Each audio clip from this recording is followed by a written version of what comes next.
coast here. So it's not just in the eye wall. If you get a significant gust coming through, you're going to feel it all along this area. So well south of Tampa, thankfully, but Tampa is still seeing 50, 60, 70-mile-an-hour wind gusts, which is not insignificant whatsoever. With such high winds, why is it a slow-moving hurricane? That's a wonderful question, Amy. The hurricane is moving so slowly because how it moves is determined primarily by winds and at every layer of the atmosphere. So you could go 40, 50,000 feet. That's how tall the storm is.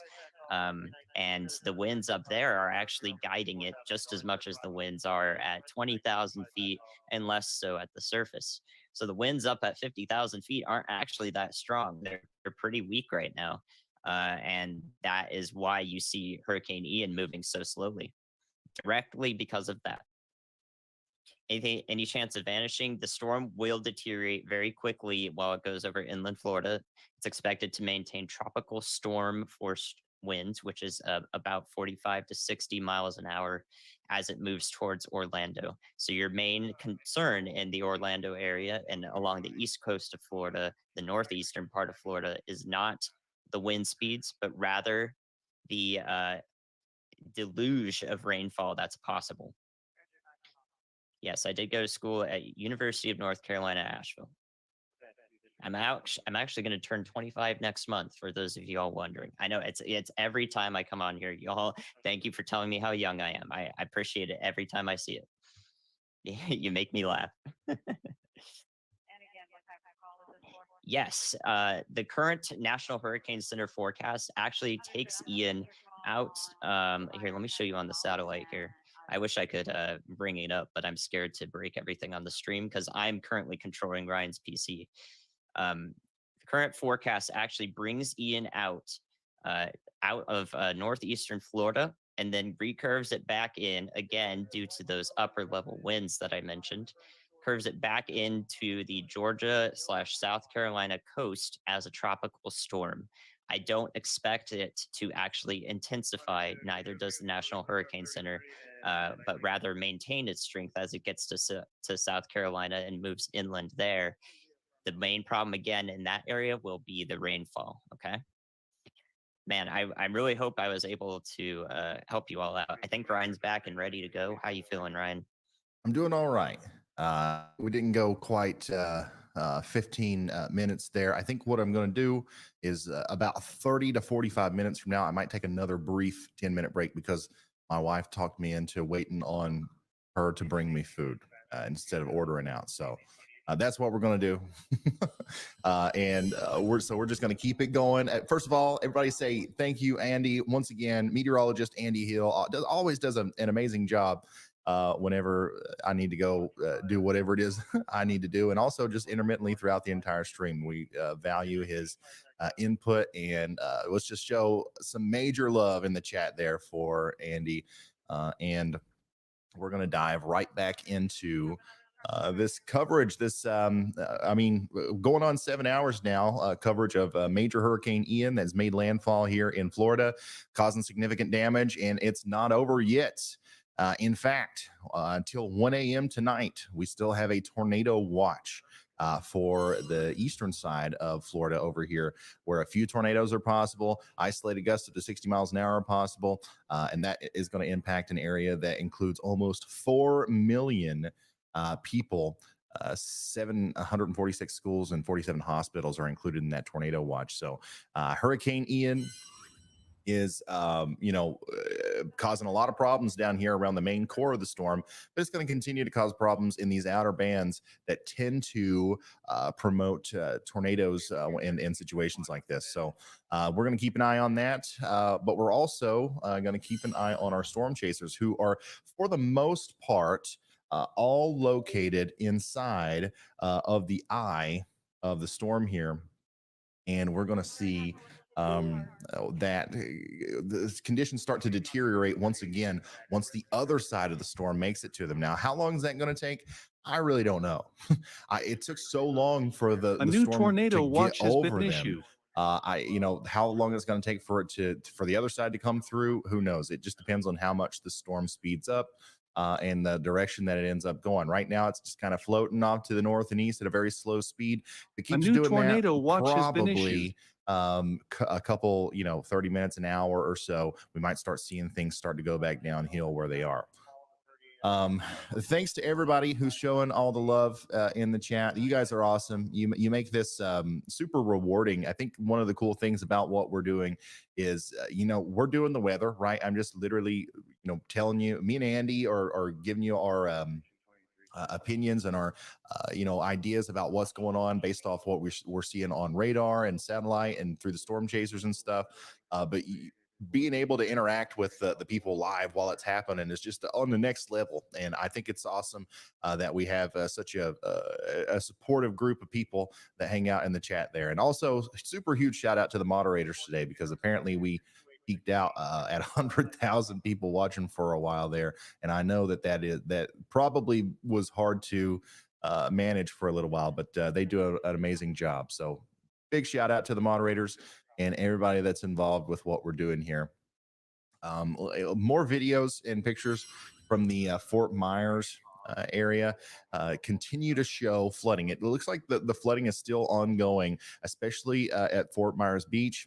But Naples and Bonita Springs, the flooding was ongoing there for a while. I haven't got an update from there as to what the current condition is, but I'm sure that the conditions are not completely reversed away from the flooding that we were seeing earlier. So things are still looking bad out there in a lot of places. We're going to start to see a lot more videos and pictures coming in of probably the wind damage now that we're in the eye and all of our storm chasers are kind of driving around out there.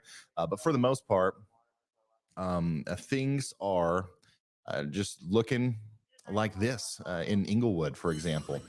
This is Category 4 Hurricane Ian, the end result of what happened in Inglewood. But remember, it's not over in Inglewood. In fact, we've still got quite a ways to go before we can say that. And then there's going to be another side of the storm that comes through. And it's going to be several hours before we're completely finished with what's going on there. Another one, this is a Pine Island. So this is where the storm chaser Reed Timmer was, and his car got washed away.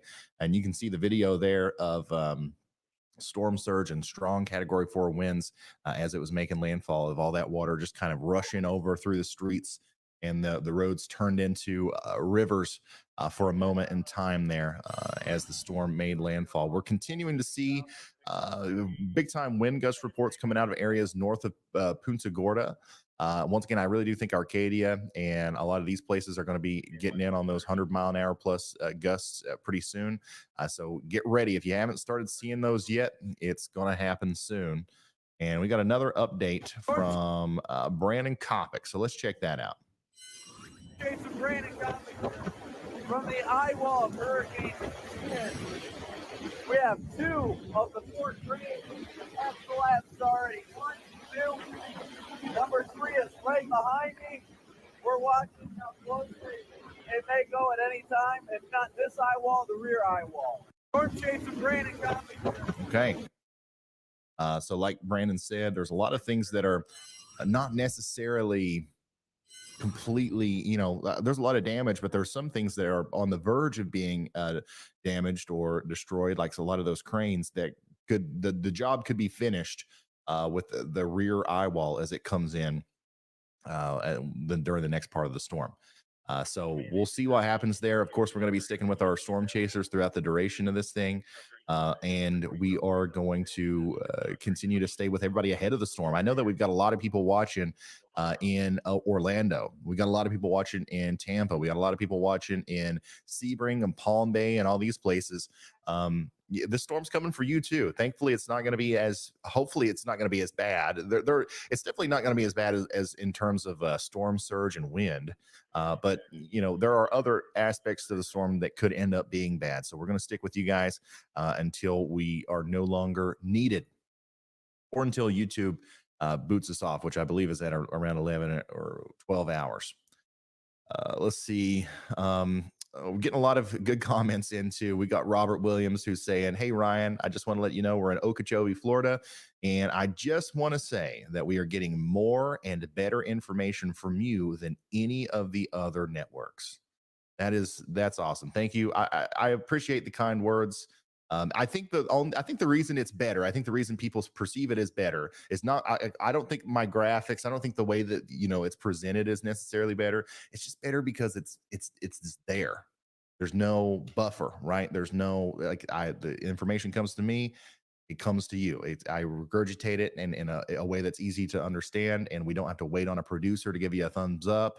We don't have to talk to corporate. We don't have to check with our sponsors and make sure, everything it's just a rapid fire, display of information put together by a bunch of people who are really passionate about the subject. My whole life has revolved around weather since the beginning of it, pretty much. Andy is also a big weather fanatic. All of our storm chasers are all obviously, super interested and passionate about weather and communicating risks to people. So it's just a really good system that works out here. Absolutely don't want to throw any shade on the TV networks, because what they do is also a monumental effort, and there's a lot that goes into that. But yeah, there's a couple more graphics I want to show you here if I can find them. Everything's moving so fast. Everything's moving so fast. It's hard for me to keep up with everything as I try to relay all the pictures and videos that are coming in. More from Fort Myers, and I do believe that this has started to go down a little bit. Some of the highest storm surge was in Fort Myers Beach, past tense. So I do believe that this is now going down, and I'm sure we'll start to see a lot of videos and pictures coming in of what the results or what some of the damage looks like from the flooding here soon. But in Fort Myers, I do believe for the most part, the water is going down for now. The latest couple frames on the radar look to me like this thing's trying to go a little bit more north. So it's on land now, so it really doesn't matter too much. But I'm still interested in how this thing is wobbling and how exactly this is going to play out. But it does look like it's trying to move a little bit faster and a little bit to the north. So that means that those really strong damaging winds are going to be in Arcadia a little bit quicker. And maybe it's going to get across the state faster, meaning that it might have the opportunity to get back into the Atlantic and try to not ever become what it was, but a stronger storm as it approaches portions of the southeast coast of the U.S. Look at how different the cameras look compared to how they did just an hour ago. These guys are in the eye of the storm. You can see that the wind's still blowing, but barely, as they're right in the middle of the low pressure center as the storm is passing through. Let's get an update from some of our storm chasers, by the way. Start with Chris. Chris, we just want an update from you. Is this your first hurricane that you've chased? And if so, tell us what it's been like and maybe how it's been different versus what you thought it would be like. I think this is Chris Hall's first hurricane. It is my first one, and it's been a good one to document. I'm telling you, there's a lot of damage down here in Punta Gorda. I can never pronounce this name, and I never will. It's exactly what I expected. Really wet and really windy. Nothing really really different. Just a lot of adrenaline goes into it as well. So you got to be safe. So we hunkered down at that gas station for a while, and now we're back on the road to try to hit farther south and access some of the damage as well. All right, sounds good. Once again, storm chaser Chris Hall from Kentucky, but he's not my brother. A lot of people ask that, but he's still a part of the y'all team there. And let's get an update from somebody else too. Let's go for Brad. Brad, once again, just making the rounds, trying to get updates from everybody. What's going on with you? What's your plan from here?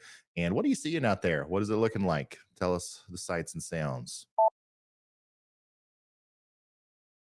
Like going through and getting updates. Hey Ryan, we actually are leaving. Where were we at? Yeah, Punta Gorda, and we are heading down to Fort Myers to at least try to get in. I don't know what the situation is down there. It looks like there's a lot of water. I do know there's parking decks down here to be able to get to, so we're going to try to test that out and see what we can do. But we're on our way to get there. We're traveling through the eye right now. All right. Sounds good. Vince, it's been a second since we've heard from you. I had some technical difficulties, so I had to step away for a second, but we're interested in hearing what your plan is from here on out and how you're going to chase the rest of Hurricane Ian. So this will be Storm Chaser Vince Welty giving us an update if he can come back to me here. And then we'll also go to Brandon Kopic as well if we can get a hold of him. Unbelievable, honestly, at this point, how much. Whoa. I think we tried to receive something from Vince there, but it didn't go through. Yeah, but anyways, it's unbelievable how well we've been able to stay connected with our storm chasers. Like we're still getting HD, high quality video from these guys, and they are literally in the eye of a huge hurricane. So yeah, the infrastructure seems to be like, for the most part, it's all right for now. So we'll see what happens with that. Once again, we got a whole nother side of the hurricane to go through down here. And if we got anybody living in Arcadia, you're starting to see those winds really start to pick up, and it's only going to get more intense over the next hour. Same thing can be said for LaBelle, Venus, Palmdale, and of course Verna. So make sure you're hunkering down. It's going to be slow. It's a slow approach. This storm is moving slow, but it's definitely going to be there before too long. And the storm is weakening overall, but not to the extent to where you've dodged any sort of major bullet. So here is the latest on this storm. Let's actually see the extent at which it's weakening, and we can really start to see that happen now on the satellite. If we watch what that looked like as it was coming in and to now, you can see that the eye's trying to close up. You can see that those convective bursts, those big areas of dark high cloud tops are going away. And this is exactly what we expected would happen as the storm came onto Florida. This happening, however, does not take away from the fact that this is still going to have major impacts in the form of rain and potential tornadoes and continued strong winds all the way up through the rest of this storm system. Right now, it's still a Category 3, more than likely 120 mile an hour winds. 150 mile an hour gusts here and there. We're going to see that drop off pretty quickly. By the time it gets to Orlando, we'll see wind speeds around 70 miles an hour and 85 mile an hour wind gusts. And then by the time it gets off the shore there near Daytona Beach, 65 mile an hour wind gusts and 65 mile an hour sustained winds and 75 mile an hour wind gusts. So that's what's going on with our storm. Watch it. It's going to go out into the Atlantic and then might try to pick up some steam from the warm waters out there and bring a ton of rain and gusty winds to Savannah and Charleston. But for now, I don't think that we've got anything too crazy to worry about up here. It's definitely going to be a storm. It's definitely going to be something that we have to watch with the storm surge and the potential flooding risks. But there's no reason to assume that it's going to be like what we saw down here. Go ahead, Andy. Hi, Ryan. Yeah, just about 20 minutes ago, actually, I saw that a yacht club in Cape Coral, so on the southeastern side of the eye wall, had a weather stim station. So I did some research, and Weather Stim makes some pretty quality weather stations, reporting a 130 up to 135 mile per hour gust possible there. Oh, wow.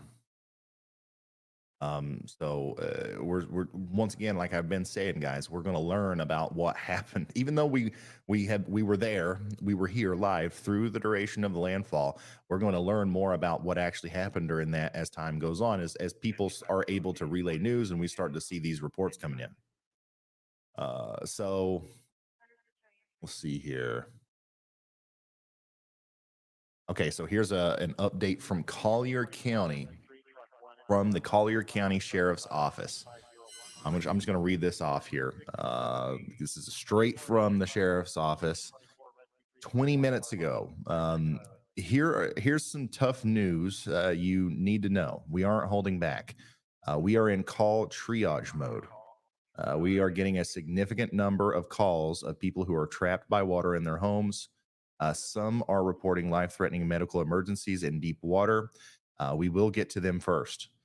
Some are reporting water coming into their house, but not life-threatening. They will have to wait, possibly until the water resides.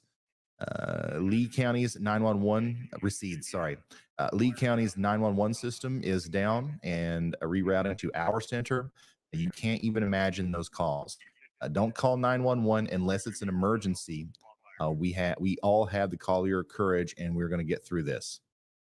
So a really dark update from the Collier County Sheriff's Office there, where it sounds like they are having a hard time keeping up with some of the rescue operations that are going to have to be underway here now that the storm's made landfall, and we're learning exactly what happened down there, where some of the worst impacts happened. So once again, that's really unfortunate. And I believe that was on their Facebook, the Collier County Facebook page is where that came from, or their Twitter.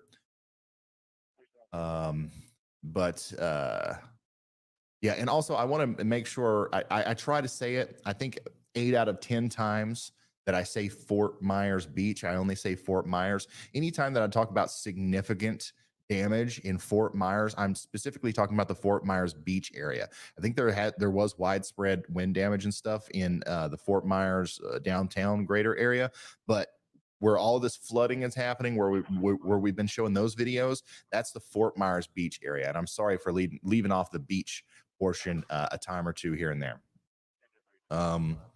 Let's see here. Ian makes landfall. So Ian officially has made landfall.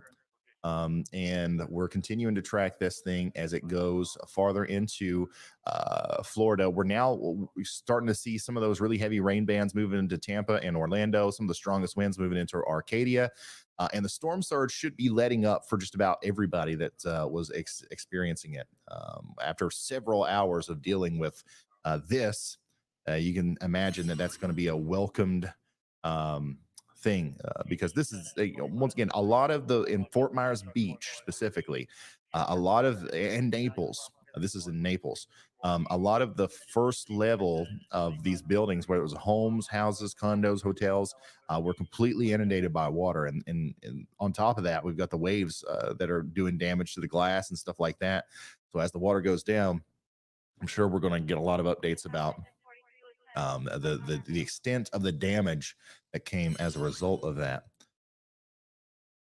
Major hurricane makes landfall in Florida today, and I think that for the most part, the worst of this storm is for the most part over. But we still got several hours of some pretty intense wind gusts around the center of the storm there for people deeper into the south central Florida.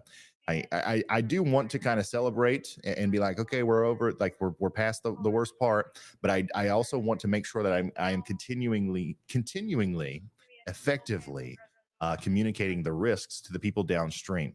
Just because it's over for where it made landfall, for the most part, don't get me wrong, it's still the other side of the eye's got to come through, and it's going to get raunchy again. But just because it's over for somebody doesn't mean that it's over for you. So we're going to continue to track this until it's over for everybody, pretty much.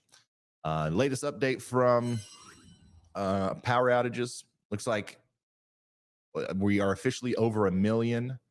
Over 1 million people are without power now in Florida, and a lot of that's reserved right down there to where the landfall took place. So I still believe that's going to drastically increase as time goes on. We'll see that these areas, probably all of these counties right in here, will end up red too before the night's over, as the hurricane force wind gusts are going to continue for quite some time as the storm treks across Florida. Latest look at the radar still shows an eye on radar, but as far as satellite goes, it's really starting to close up. But all of our storm chasers, for the most part, are inside of that eye and experiencing a break in the storm, which is great.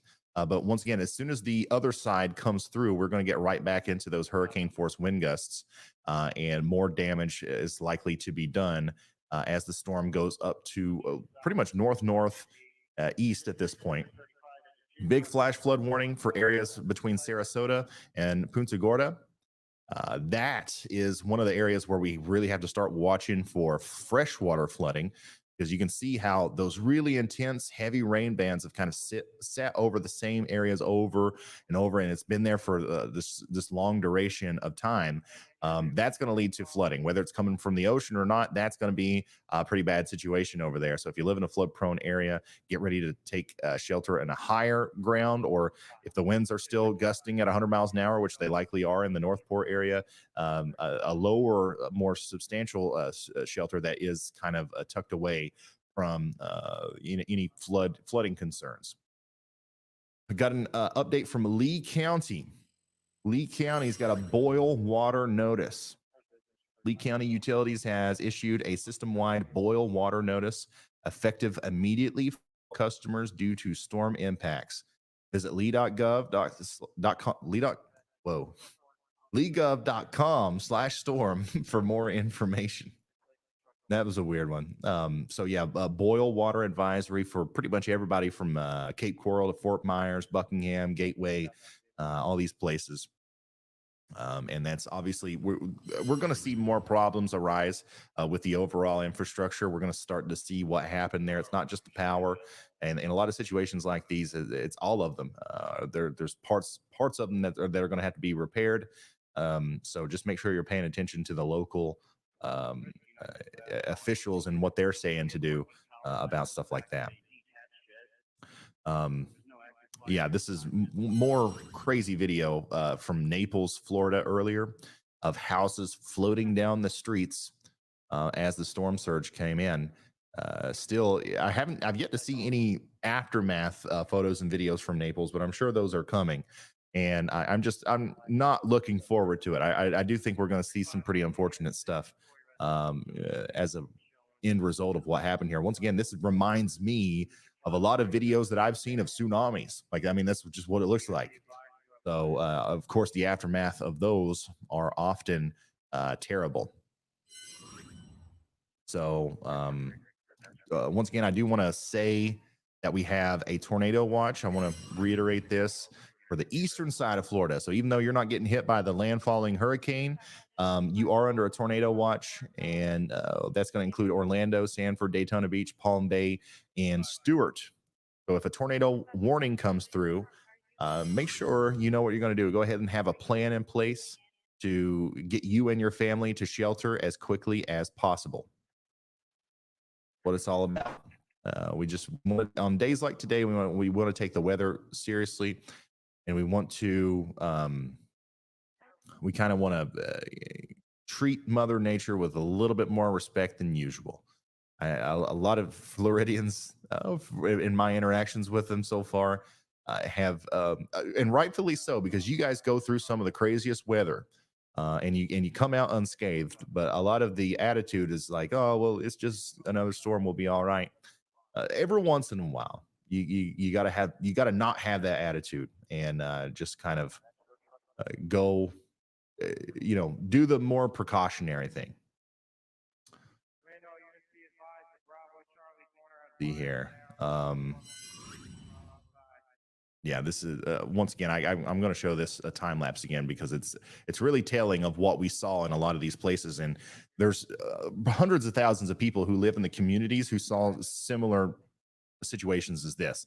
So depending on how many people evacuated, this is probably going to turn into a big time search and rescue effort. If we had a lot of people staying behind, especially in Naples and Fort Myers, this is going to turn into probably a multi-day search and rescue effort, which I'm sure some of our storm chasers will stay behind and assist with. Vince and Brandon specifically typically are pretty good with that kind of stuff. And the full resources of the Ryan Hall Y'all Enterprises or whatever it is are going to be available to anybody that needs help. So if we need to dip into the Y'all Fund, we once again, thanks to you guys, there's like we got like tens of thousands of dollars we can just help people with. If we can find somebody that needs help, or if we can find some really impactful way to use that cash, that's what we're going to do. We're going to make sure it gets to the right people and we do the right things with it. And I'm sure Vince and Brandon and you know, some of our storm chasers will assist in us being able to do that. Thanks to everybody who's shown support in any way, whether it's the merch site or, you know, just becoming a member here on the channel. You allow us to do that. Let's see. There's a lot of this video that I'm seeing that's coming out of this area. A lot of it is, you know, it looks similar. Like it's just bad. It's bad in Fort Myers Beach. It's bad in Florida. I'm sorry, Naples. And like it's just streets full of water and cars and houses floating down them. That's a lot of what I'm seeing right now. I'm trying to find new and unique information that maybe we haven't touched on a lot, but that's pretty much the extent of it. That's what's happening. Here's the latest EPS model ensembles. So let's talk about the future of this storm a little bit more. And as you can see, Ian's going to come up from where it is right now, go across Florida, come out into the Atlantic Ocean, and then recurve back towards Georgia and South Carolina. I want to let you guys know, though, in Georgia and South Carolina, this is not going to be a Category 4 storm whenever it gets to you, okay? This is not going to be a repeat. It's not going to be the same here as it's going to be here. The peninsula of Florida. Hey, Ryan, do you copy this, Brad? Is going to weaken the storm significantly. And then it might try to strengthen back up a little bit before it makes landfall. But hey, Ryan, this is Brad. Do you copy? Yeah, go ahead, Brad. Hey, we tried to get down to Fort Myers and Cape Coral. Too much storm surge.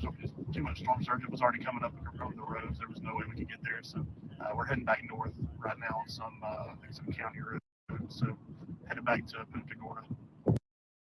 All right. So that's an update from storm chaser Brad Arnold. Too much storm surge to get to Fort Myers, even at this point. So they had to turn around. And obviously, we're going to stick with these guys until they're done. We'll follow them around all day. I don't know what everyone's plan is. If you know, some of these guys are probably going to stay there around the Punta Gorda region and get ready for the next half of the storm, the secondary part, the rear eye wall come through. And then probably a lot of, or what I would do is probably try to go south a little bit. But of course, if we're seeing that much storm surge, that might not be an option unless you were to go over and get on the interstate and go down, which that might take enough time to where you'd get caught back in the storm before you even got to Fort Myers. So we're going to stick with them, and we're going to let them do what they do best as they continue to be our eyes and ears on the ground in one of the most dangerous situations you could ever possibly be in a high-end Category 4 hurricane. The fact that somebody is willingly doing that is a thing of in itself. But that's why I respect the storm chasers so much. I'm so glad that we have them. They're crazy people, but like we are very lucky to have them on our side, because a lot of times in the severe weather warning process, they are the number one reason why we're able to effectively get that warning out in a situation where technology and Ryan, radar and all that doesn't Chris cut and it. I'll briefly be off for a minute. We're canvassing these mobile home parks, making sure everybody's all right. All right. So we're once again, Brandon is already there at a mobile home park. It looks like there's some significant damage that's been done here, and Brandon's going to go through and check on everybody there. So that's awesome. Make sure you give us an update whenever you get back, bub. So we'll hear from him whenever he figures out what's going on out there. Yeah, if you want to talk to Vince, ask him if he came in here at all. There's some pretty bad damage in here, but from what we're hearing, not too many people are here, but I didn't know if he went through here yet or not. I just saw him nearby. All right. So there's a couple more graphics that I was wanting to show you before we move back into looking at the radar and the satellite specifically. First of all, of course, I already showed in this one, but we are at over 1 million people. Over 1 million people are without power in Florida. We have a boil water advisory in Lee County. So Fort Myers is included in that. And then it sounds like Collier County is experiencing some really bad situations, as we got an update directly from the police department there that said that their 911 center was getting overwhelmed with calls. People are trapped inside of their homes. The people who are in the most danger, that are about to literally, die, those are the ones that are they're going to have to go for first. But if you're kind of stuck in your home and it's non-life threatening flooding, you'll just have to wait until the water goes down before anybody's going to be able to come for you. That's how many calls the police department there in Collier County is getting. So this is definitely turning out to be pretty much the worst case scenario, like we thought it was going to be.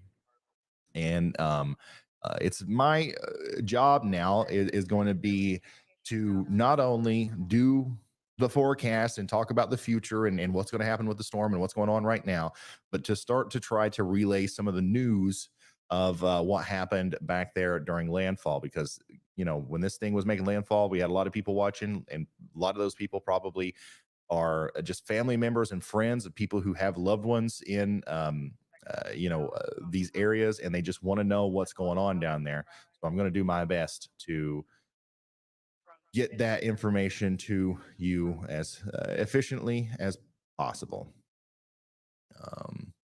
And thanks once again. I'm trying to look through chat every once in a while and see if there's little things that I can touch on. Thanks for all the support. I see it. I see all the love. I see all the support. I'm tickled to death that you guys are happy with what we're doing here.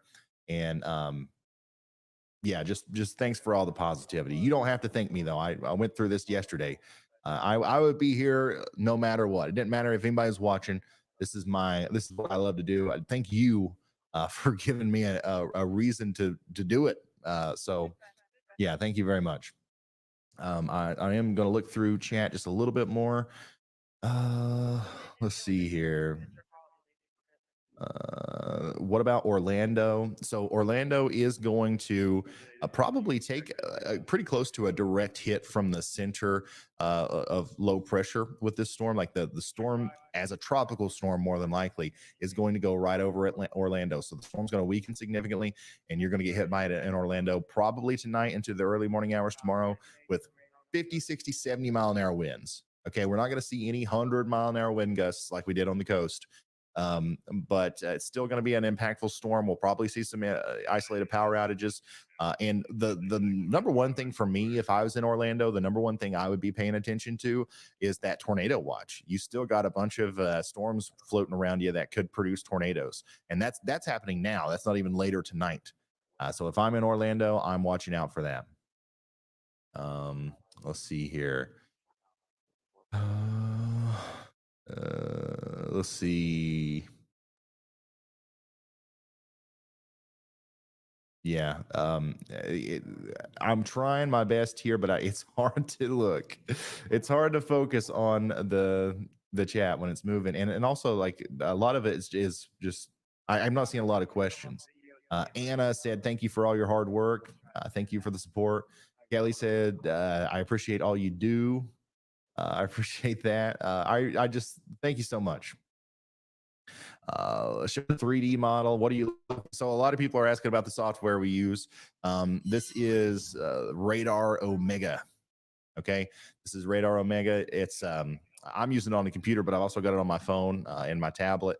But this is what we've been looking at pretty much all day here. And if you guys want to look at another vantage point of the storm that you really can't get anywhere else, we can look at the height of these cloud tops by pulling this into 3D mode and really see that the storm overall is shrinking. So watch this loop. Watch this loop. Like you see how as this thing hit land, how the storm went from really tall, and now some of the cloud tops are getting a little bit lower to the surface, and that's a sign that the storm overall is weakening, which is to be expected whenever a hurricane makes landfall. So big it's really incredible to have this ability to kind of zoom around and look at this in 3D, because you know, even though just looking at it from the top down like this, you can tell what's going on through the colors, but this really puts it into perspective and allows you to understand, you know, more what the colors mean and exactly what those high cloud tops and what those darker colors represent. And it's just basically the strength of the storm overall. We could look down into the eye here. It's closed off now, but you can see you get a really interesting vantage point right here at landfall. You can see down into it, and you can see how right when it got to where our storm chasers are, it kind of lets up. It kind of closes up. Right before it got to where Brandon and those guys are, it just closes up. So that's why we didn't get the stadium effect, I guess, from you know, Hurricane Ian as it you know, went over our chasers. Deb says, thank you for all that you do. It's so important to so many. Thank you, Deb. Mockingbird said, Ryan, I don't know if you'll see this, but Fort Myers Beach is not an area in Fort Myers. They're two separate cities separated by a few miles. Conditions are very different as a result. Well, I'm sorry if I said anything that made you think otherwise, but I do know that. We've been trying actually to find out more information about downtown Fort Myers, because our storm chasers were trying to get there to maybe be at an access point that could get them to Fort Myers Beach, just in case they, you know, some of them needed to get down there to help. But I think a couple times I have slipped up and referred to for Fort Myers Beach as Fort Myers. So I'm sorry about that. Clock says, thanks for the best coverage. I'm in Central Florida. Curtis says, thank you very much. Yeah, I appreciate all the support, guys. Thank you. What's the difference between wind gusts and wind speeds? Wind gusts are, imagine you're outside in a hurricane. Okay, you get hit by a really strong gust of wind, a burst of wind. That's the wind gust. That's what we're talking about. Maybe there were some instances where they could have been close to 150, 160 miles per hour as it was coming into Florida. But when the gust stops and the wind lets down, and you got that stabilized you know, overall average speed of the wind, that's what the wind speeds are. So if winds are 70 miles an hour and gusting to 100, then they're 70 miles an hour all the time and just intermittently 100. How is Sarasota? How is Sarasota? Sarasota, as far as I know, is still, you know, experiencing some of the really strong winds. It looks to me like Sarasota is going to get missed by the really intense core of the storm, but there's still hurricane force winds that are being, you know, reported and recorded there in Sarasota. One of the big problems that they're going to have now is once again, the tremendous rain that we're seeing falling over here. And that's not good, because with freshwater flooding, it can be just as dangerous as the coastal flooding. And we heard, I think it was earlier this morning or maybe last night, that the entire county of Sarasota is closed down. Like there's no 911. There's no calling, you know, an ambulance in Sarasota. They got them all out of there because of the dangerous road conditions. So that's an unfortunate situation. But thankfully, I don't think that Sarasota experienced the same Hurricane Ian that Fort Myers Beach did. Okay. So that's that is some good news, but I still don't think that it's going to be the best situation. Let's see here. Steven, thank you. Wow, huge shout out for the generosity from Ron Williams. You guys are too nice. Thank you so much. Here's another video from downtown Cape Coral around about 30 minutes ago, where it does look like some of that storm surge is still inundating the area here. And that's going to continue to be the case until the complete other side of the storm starts shifting the wind to the south. Right now in Cape Coral, the wind's still coming out of the south and west. As long as that's the case, you're going to continue to see stuff like this. You're going to continue to see storm surge, flooding, and all that. So as soon as that lets up, and it is about to happen, we'll see as some of those waters recede.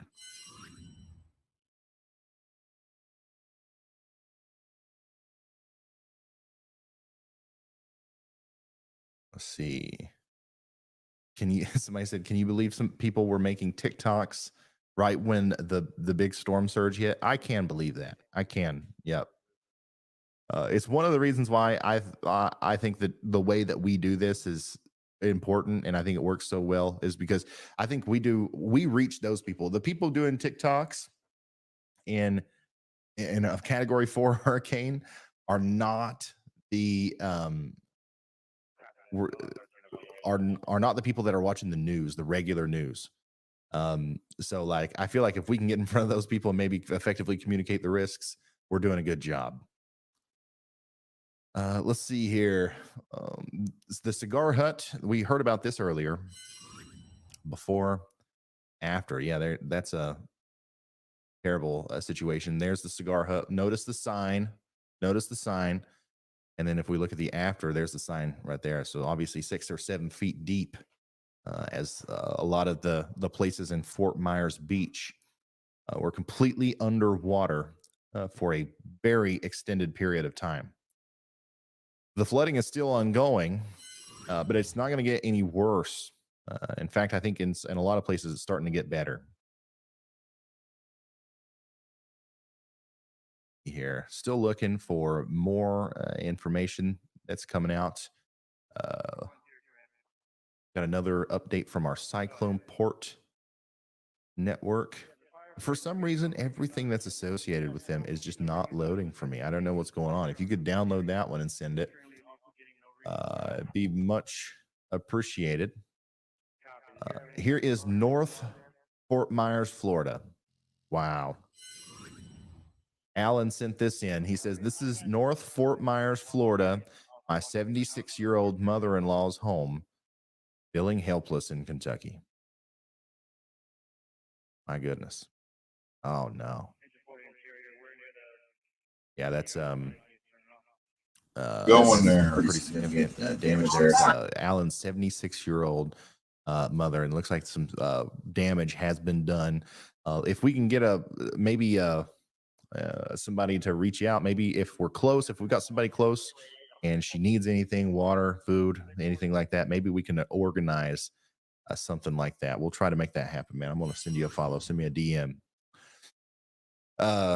But here's another broad, wide view of Hurricane Ian as it was making landfall earlier. Look at that big eye. I think we talked about this earlier. One of the crazy stats, one of the crazy things about this storm is a lot of people in this area remember Hurricane Charlie, and that's like the hurricane for them. But the eye of Hurricane Charlie, the eye wall, the entire thing of Hurricane Charlie could have fit well inside of the eye of Hurricane Ian. That's how much bigger Hurricane Ian was. So it's just an interesting little tidbit there. And here is a big loop of the satellite from last night to right now. If I can get it pulled up here. Yeah, so this is from last night to right now.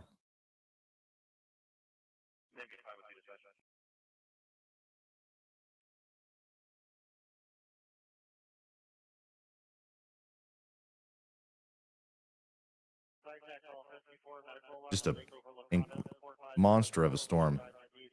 It'll probably be some time, hopefully anyways, before we see a satellite, loop like that in this part of the world. So hopefully it's a long time before we have to deal with something like this again. But the flooding and all of the impacts in and around Fort Myers and Fort Myers Beach and all this area it's really it's starting to really hit what's happening down there. And the more and more information that we get, the more bad it looks overall. Here is another just fascinating, like I could watch stuff like this all day. This is a loop of the radar as the storm approached from the time it left Cuba to right now. Look at that thing spin. Look at how it underwent that eye wall replacement cycle. And then the new eye was just this monster giant eye. Look at that. And then went right up into Florida, really slowing down right before actually making landfall. Man, what a fascinating storm. Storm chasers are still out there in it. Haven't heard anything from Brandon. So let's get an update from him. Hey, Brandon. Some people are wanting an update on the people you checked on. Did you find anything over there?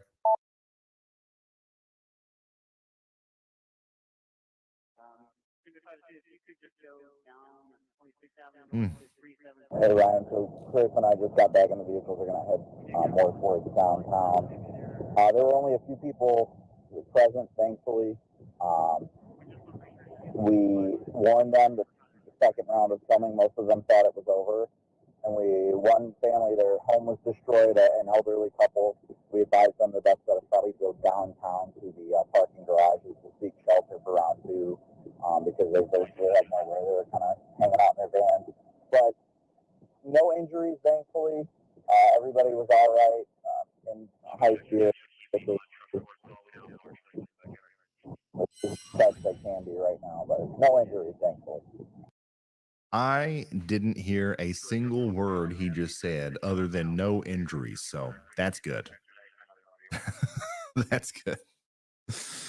I think he got some water in his microphone on his phone. But here's another real close look at Bonita Springs.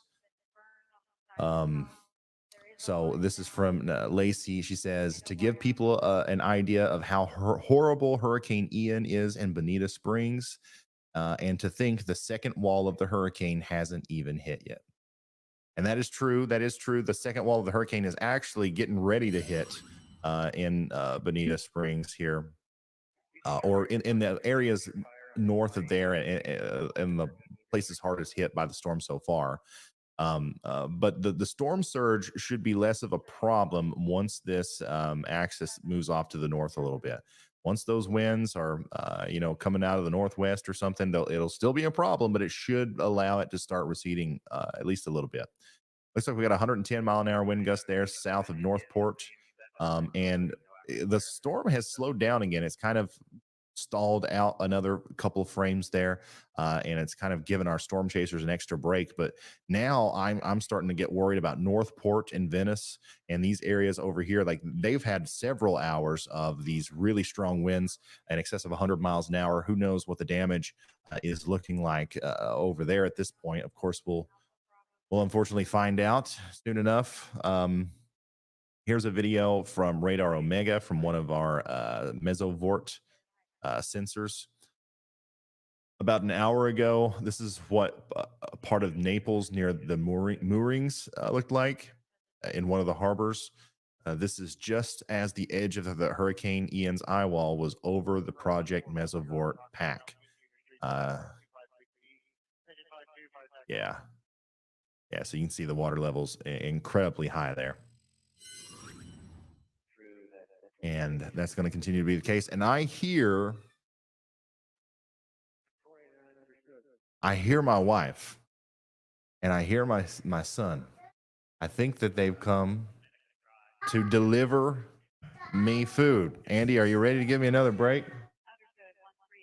I'm ready, Ryan. All right, let Echo come over here, guys. I want to before we do that, I want to introduce you to. I want to introduce you to somebody. Come here. Here.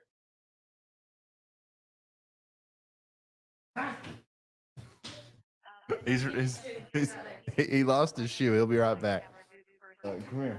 Here, say hi to everybody. Say hi. Say something. Yeah, my ring. There we go. He loves the screens and he loves the keyboard. If I would let him, he would go crazy and the stream would be over very quickly because he'd hit something that definitely broke something. But we're gonna go take a quick break, and Andy, we're gonna hand it over to you. Okay. All right, Ryan, I got you. Enjoy your food. Okay. That was adorable. How do I follow that up, guys? That's just amazing. I mean, can't get any better than family now, can you? Okay. Oh man. I hope you're all enjoying the stream as best you can, finding some of the lighthearted themes in the intense coverage that we've been able to do here. So I'm thankful for Ryan for that. He puts a smile on my face behind the scenes. When you can't see me, I'm still in here and I'm watching and I'm smiling. So it's good to see you all in the chat. We've got plenty of coverage to go. Ryan's going to eat something real quick, and I'm here to help you out. I'm meteorologist Andy Hill. And I wanted to let you know that we will be on for another good 4 hours, if not more than that. If we start a second stream here, we could just immediately get you all back up and into another one, just to make sure that YouTube does not mess with our video recording here. Because if we go over 12 hours, we actually can't save the VOD, or it starts cutting off some of the stuff that we have done in this coverage. And it's very important that we document it too, all the same. So I am happy you are all still here. Please stay with us if you want another resource, a good resource for some news coming up. I know a lot of you are worried about Central Florida and the continued track of Hurricane Ian that will be in the vicinity of the Florida Peninsula for the next couple of days. Thank you for the good luck. Yeah, a lot of people are asking about Carly. If you're new to this channel, Carly used to help us with the news relay and telling us all about the news that is going on. And I've been trying to double down on that today, but not as effective as she was. She was an incredible asset to our team. However, she's still working on her own channel doing tornado event documentaries, essentially, with a focus on the humanitarian aspect of things. It's a very unique thing. So mods can drop the link to her channel in the chat. Everybody click on that and please sub to Carly. She is an integral friend of mine since I started here on the channel. I highly recommend watching Carly's YouTube channel. All right, so back to the Hurricane Ian coverage here. You can see we've got Hurricane Ian still coming into landfall here. Currently, it is just to the east. The eye is just to the east of Punta Gorda, but it is filling in right now. And what that means is the storm is actually weakening as it tracks over land. This weakening is not expected to be super rapid because the coastal area of Florida is actually still pretty humid and wet and damp. The surface, there's a lot of marshy areas, and that will still feed some energy to keep this hurricane going, at least somewhat. Not as efficient as over the water, though. So as it goes inland, closer to, I know somebody pronounced this Sebring or Sebring. I'm one of those two is right, so I hope I got it right. Got it right for you. Arcadia to Sebring or Sebring. The hurricane will eventually start to lose its strength rather rapidly, as the inland portions of Florida are actually more desert-like in climate than the coastal areas, which see a lot more of the thunderstorms continuously throughout the year. Great to see you all. I am watching the chat. Don't worry, Ryan will be back in 5 to 10 minutes or so. So allow him to eat and actually give him time to chew. All right. We want to make sure he's okay. Sebring, thank you. Gotcha, chat. Sebring, that's the one. I'm never going to forget it again. This coverage is never going to forget this coverage, too. All right. Thank you all for watching too. We will be on for still a long time today. So if you haven't hit the like button on this stream so far, it's right down there below the video player. And literally that's not a sellout, but it actually is how YouTube determines that this content is good. Essentially, people want to see this, and we want more people to see life covering information, do we not? So that's the best thing you can do to get this stream out and this content out to as many people as possible to deliver that sort of information. We know we've had firsthand accounts of it being super helpful. Numerous people reaching out to us, and I'm still flabbergasted that I'm able to provide some of that. So Cape Coral, yeah, our peak wind gust today, if you're just now joining us, did actually happen in the Cape Coral vicinity. There was a weather station down here, a part of the Florida mesonet, that actually recorded a gust up to 135 miles per hour shortly after Ian made landfall in the Pineland vicinity, as you can see right here. So right on the eastern edge of this eye wall has seen the worst impact so far. However, not to be left out is the northwest portion of this eye wall near Northport, Venice, and eventually Arcadia, that is getting soaked with heavy rains continuously. And I think something Ryan hasn't really touched on quite a bit here. By the way, I'm controlling Ryan's PC right now while he's away. Something that he hasn't touched on as much is actually how much rain is going to fall. Several weather models have actually shown us that along the path of Hurricane Ian going to the northeast up towards Orlando, which it will be much weaker by then if you're worried, uh, some of these areas receive over a foot of rainfall, maybe even more than that in localized areas. And it's just incredible to receive a foot of rainfall, slowly over time or rapidly in downpours. The flash flooding risk is extreme in it. Flash flooding is always the worst part of hurricanes, despite what you may think. Yeah, so you may have seen a lot of our storm chasers lately. We've still got some storm chasers right here at the top of this scene that you can see. They are currently situated in the eye of Hurricane Ian, so just on the western edge of the eye here. And in the past, we actually saw them in the area of dangerous conditions. You may have seen Reed right on the coast with storm surge, literally waves coming into where he was standing. He is okay.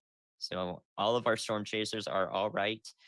Some of their feeds have dropped because it's hard to get cell service in the area of that's been so heavily impacted like this one. Lightning strikes, yeah, lightning in an eye wall is heavily indicative of a powerful hurricane in particular. It's hard to get lightning activity in the eye wall of a hurricane because, because it's hard to maintain extremely tall storm clouds, essentially, and that's what you need for lightning activity. So whenever the inflow into the center of a hurricane is so strong, that it promotes these tall thunderstorms, that's when we see the peak lightning activity relative to other hurricanes, and that tells us the strength of it also, and whether it's intensifying or lightening up at any given moment.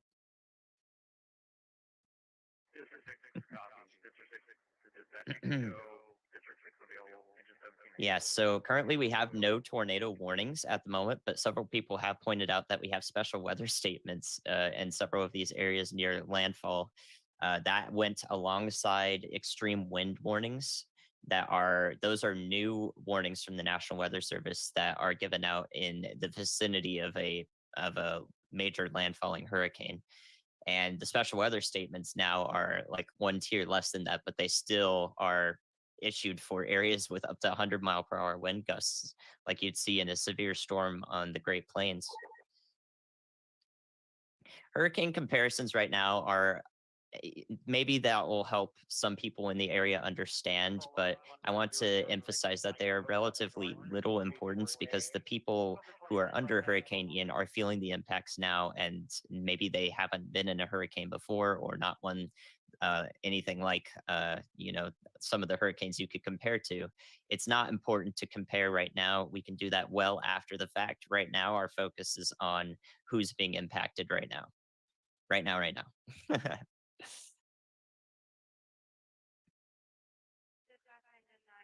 Yes. So 135-mile-per-hour wind gust was reported in Cape Coral.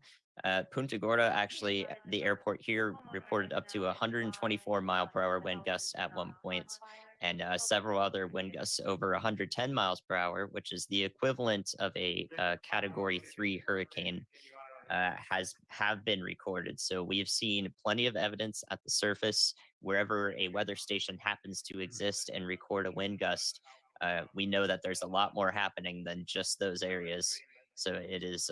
We have seen plenty of evidence to support the National Hurricane Center's forecast of the intensity of Hurricane Ian.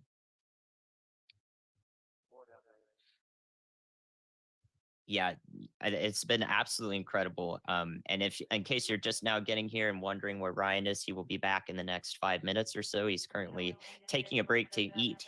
He hasn't eaten anything yet today, as far as I know. And we all need to take a drink of water too. So please be sure you're staying hydrated and keeping care of yourself.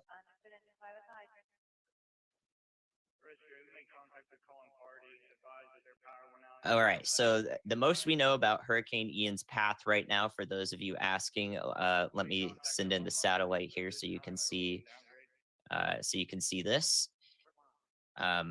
The most we know, Hurricane Ian is currently located right here in the southwest Florida coast. You can see my cursor here. And it is going to relatively, according to the National Hurricane Center, travel northeast and then recurve into somewhere in the vicinity of the Savannah, Georgia area up to the Charleston, South Carolina coast. When it gets up through the Central Peninsula and up to South Carolina, it is not going to intensify that much. It does not have time. It will begin to accelerate up here, and conditions over the ocean here are not as favorable for any sort of tropical cyclone intensification. Your main concern up here, as Hurricane Ian travels back to the northwest, does a recurve back over here once it exits northeast Florida, is flooding. Your main concern in the Orlando area and Daytona Beach is flooding. The wind speeds are not going to be what you're worrying about here, but rather just areas of excessive rainfall that will probably occur as Hurricane Ian travels to the north. By then, it will be Tropical Storm Ian. So it will be a blustery day out for a lot of people as Ian approaches Daytona Beach and Orlando areas, but it will not be, patios and awnings flying off. I hope not, at least. You might want to check your construction if it is at that point. I wish I could show you the current trajectory on here, but there's only so much I can do while I'm controlling Ryan's PC. It's a bit tough for me to work with it. So I am doing the best I can. And don't worry, Ryan will show you all that and more when he gets back. It's amazing that I'm even able to do this. Cape Coral is still on the southern edge of the eye wall. Is exiting the primary eye wall area. I imagine winds down here are now still very blustery, but we haven't received any major wind gusts from this area recently in terms of reports. So, I mean, if you're in Cape Coral still and you somehow are watching the stream, that's incredible. But if you're also relaying information to people there, it is definitely not safe to come out anytime soon in this area. We're still going to get some heavy rain wrapping around the western edge of Hurricane Ian's eye wall, and that will possibly impact Cape Coral area further because this is a slow-moving hurricane at the moment.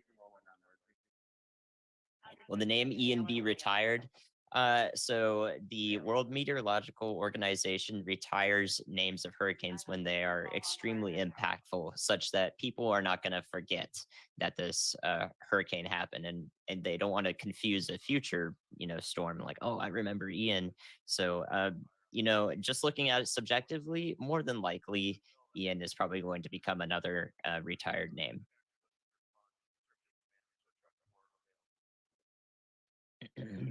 thank you guys all again for all the support. In case you didn't know, thanks to the views and the subs that this channel gets, Ryan does employ 3 degreed meteorologists, including myself.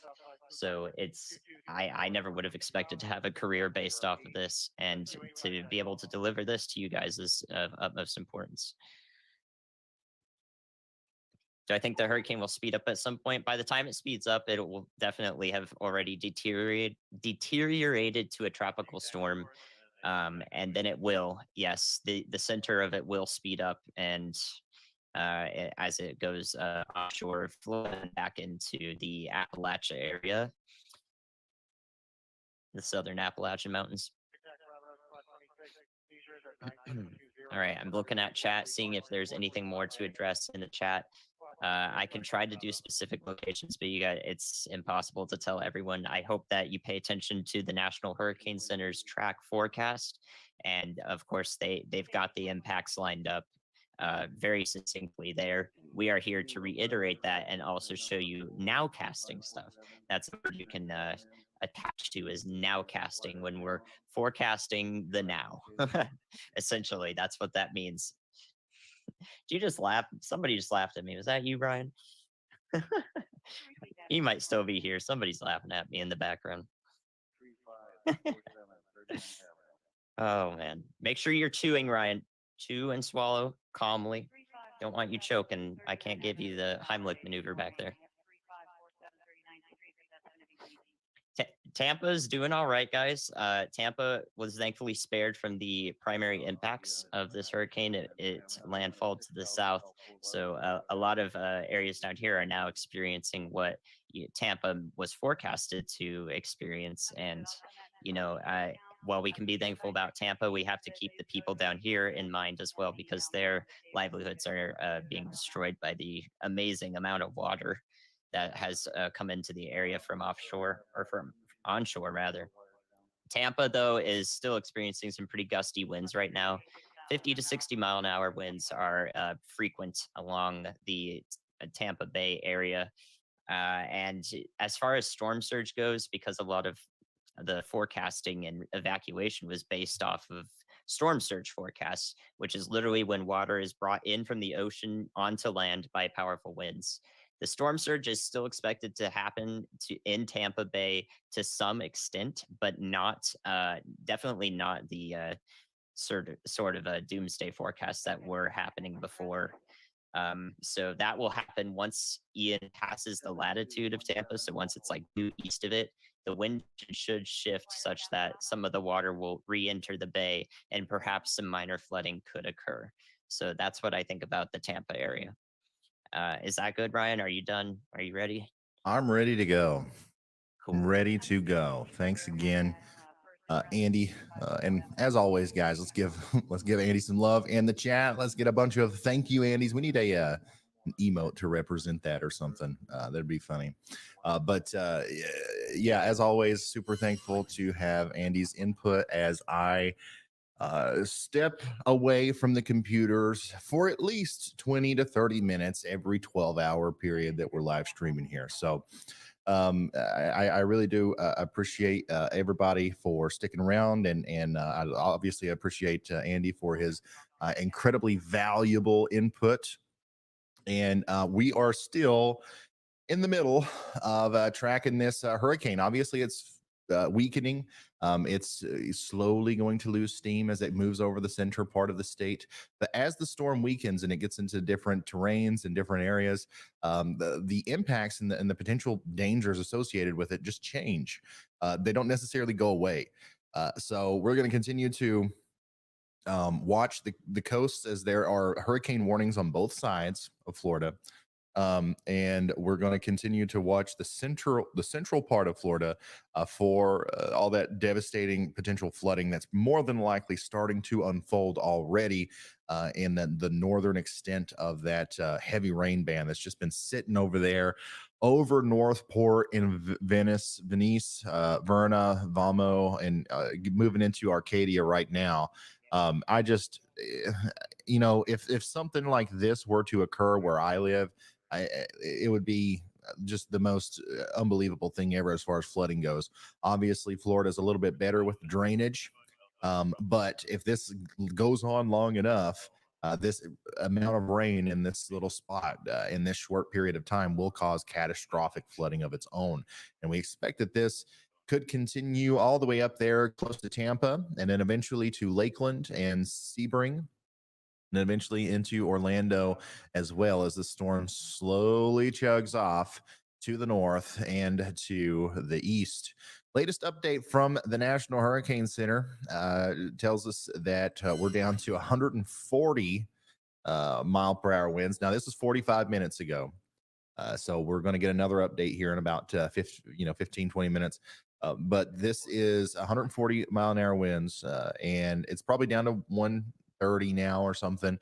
But you can see that we are still expecting it to be a hurricane potentially past Arcadia, maybe even around the Sebring area. So we're still going to have hurricane force winds all the way into central Florida, meaning that a lot of places are under the gun for seeing the impacts that come along with that. Down trees, power lines, power outages, damage to roofs and stuff like that. So brace for hurricane, impacts in places Ryan, this like is Brad. Do you copy?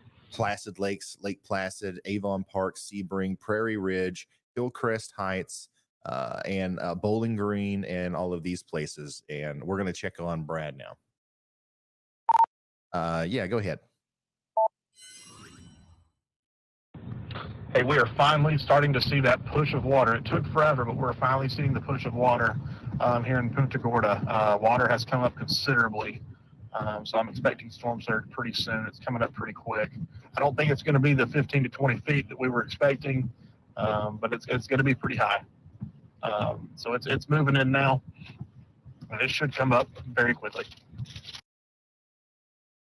All right, that was an update from storm chaser Brad Arnold telling us that the storm surge is starting to come up now in the Punta Gorda area. If you remember when we first started the stream, it was a pretty scary look at this very harbor that you're looking at here. Was empty. It was dry. There was no water where you're looking at right now because it had receded backwards into the ocean with that offshore flow from approaching Hurricane Ian. And there were people out there playing in it and stuff. And we thought that the storm was going to go just a little bit farther north than what it did and bring that wall of water that it did end up going to Fort Myers Beach. But we thought that was going to come up into the harbor. Now, maybe not the most intense storm surge, but definitely some bad storm surge is going to try to come into the harbor as the rear part of the storm comes through. So the backside of the storm, the rear eye wall, the second part of the storm that these guys are going to have to go through is going to try to drive some of that ocean water up into the harbor and cause storm surge problems. Don't think it's going to be 15 feet. Don't even think it's going to be 10 feet, but it could certainly be high enough to cause some major problems. So I want to make sure we're communicating this correctly. This is not over for Punta Gorda. This is not over for Northport. This is not over for Burnt Stone Marina. This is certainly not over for Boca Grande, Pineland, and all these places. And it's not even over for Fort Myers Beach. We have the backside of the storm to go through, and it'll be several hours before we're completely out of the woods here. And while we go through that, it looks like now an additional problem that we might have to deal with is storm surge. So one of our storm chasers, Vince Welty, is back in that rear eye wall now. You can see very clearly on the on his feed there that things are starting to go downhill again. He's on that same bridge he was been on for a while, and the rain bands are starting to come back in. The wind is starting to roar again, and we are going to see this just like we saw earlier. Is slowly but surely get worse and worse until we're back up there, probably seeing wind gusts in excess of 100 miles per hour, more damage to trees and homes, and that'll last for a couple hours, and then hopefully it'll slowly taper off, and we will be done with the storm down here in the southwestern portions of Florida, specifically around the area where it made landfall. However, we've still got some time to go before that's going to be a reality. So we're going to stick with you as long as we can, and continue to report on this until it's either over, or until we're just not needed anymore. There will eventually be a time where it's not necessarily we're not necessarily going to need to be here constantly relaying information. And at that point, we'll go back to making regular YouTube videos and save our live streaming capabilities for the next inevitable storm that comes through. That's a big deal. But for now, we're going to stay here for as long as we possibly can for you. We may even do another stream like Andy was talking about earlier. We may split this up and go further into the evening tonight, or we could come back tomorrow. I'm not 100% sure what the plan is, but just know we're not going anywhere anytime soon. Looking at the latest information coming in, and I really do appreciate y'all who are helping in the back end on Twitter, sending me stuff. Obviously, it's a big collective. All of us working together to send out or get information out. But there's also some people who are kind of a little bit more closely involved in what we're doing here that help out. And one of those people is Riley, who's a college student. And this is his setup in his college dorm room. He's literally had to go out and get all of these computer monitors just to be able to keep up with all the stuff that I have to get his help with to make this work.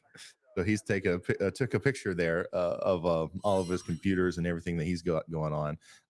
And then of course we've got Kinsey as well, and we'll take a look at her insane setup. This is a requirement to be on the team. Pretty much, you have to have way more than one computer monitor, or it's just not going to work. We deal with too much information coming in to do this one or two monitor kind of deal.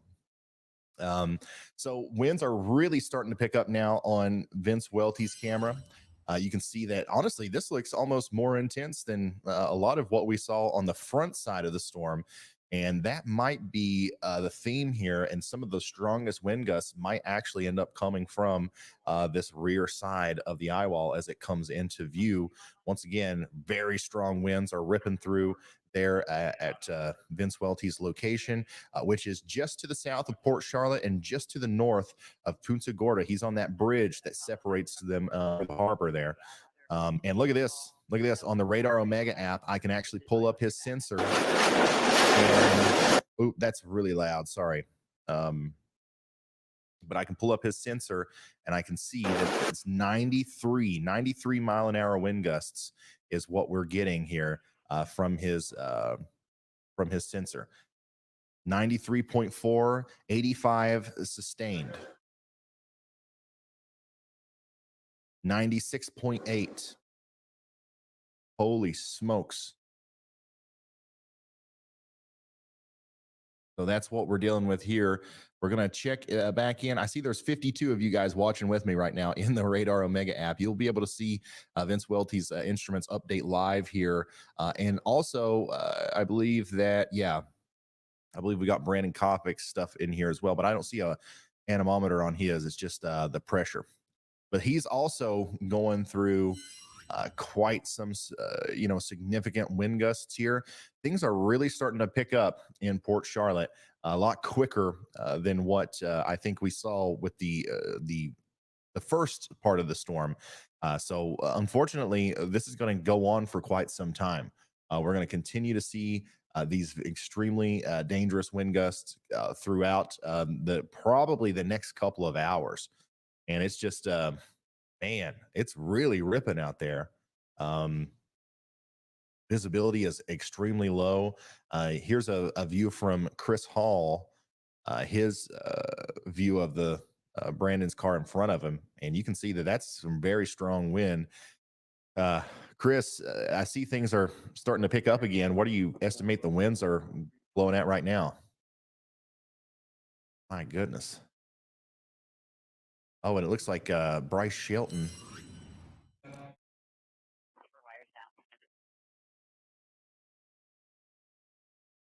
Looks like Bryce Shelton is in an area in Port Charlotte that is starting to be inundated by water. I see a lot of water on the road. I believe that storm surge that's come over the road there. So obviously we're starting to get to the point to where some of these feeds are going to get choppy. It's the internet and they're in a hurricane. So we're going to try to stick with these guys, but eventually there might be a point where we lose our connection with them, just to give you a heads up. Storm surge in Punta Gorda, Florida.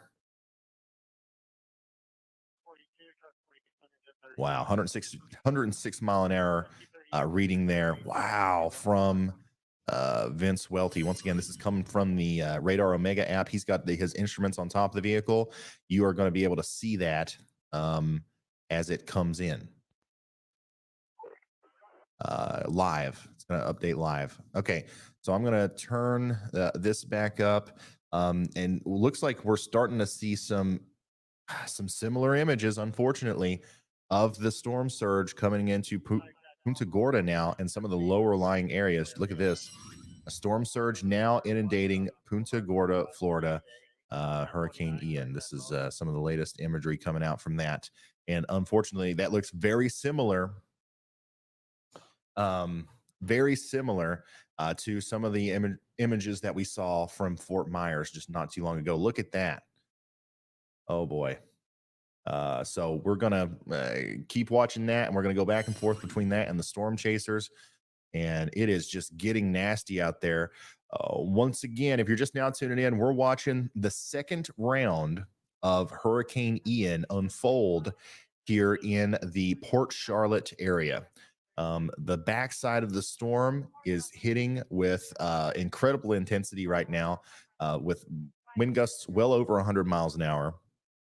And it's actually driving some much bigger storm surge totals into the harbor here. So we're going to continue to watch this, but Port Charlotte, Punta Gorda, Harbor Heights, all these places along the harbor need to know that this is not over. In fact, we could be just starting to see what the impacts of Hurricane Ian are going to be for this area. So let's look back down on Bryce Shelton's. We've lost his feed, but the last frame that we got there is pretty concerning looking. He's somewhere in Port Charlotte, and the road is completely covered with water. You can see that the storm surge inundation is starting to happen in a big way there. Coming back to Well, I Vince don't know if you Welty. can see mine at Bonita Springs, but we can't see anything in front of us. We're getting extreme wind right now. Holy smokes. Chris, I mean, just from what I'm seeing, this looks a little bit more intense than the front side of the storm. Would you agree with that? Oh yeah, for sure. You cannot see in front of you. I mean, Brandon is right in front of me, and you can barely see him, and it's blowing us all over. We're trying to get back towards the south, but Lord, we can't see in front of us at all.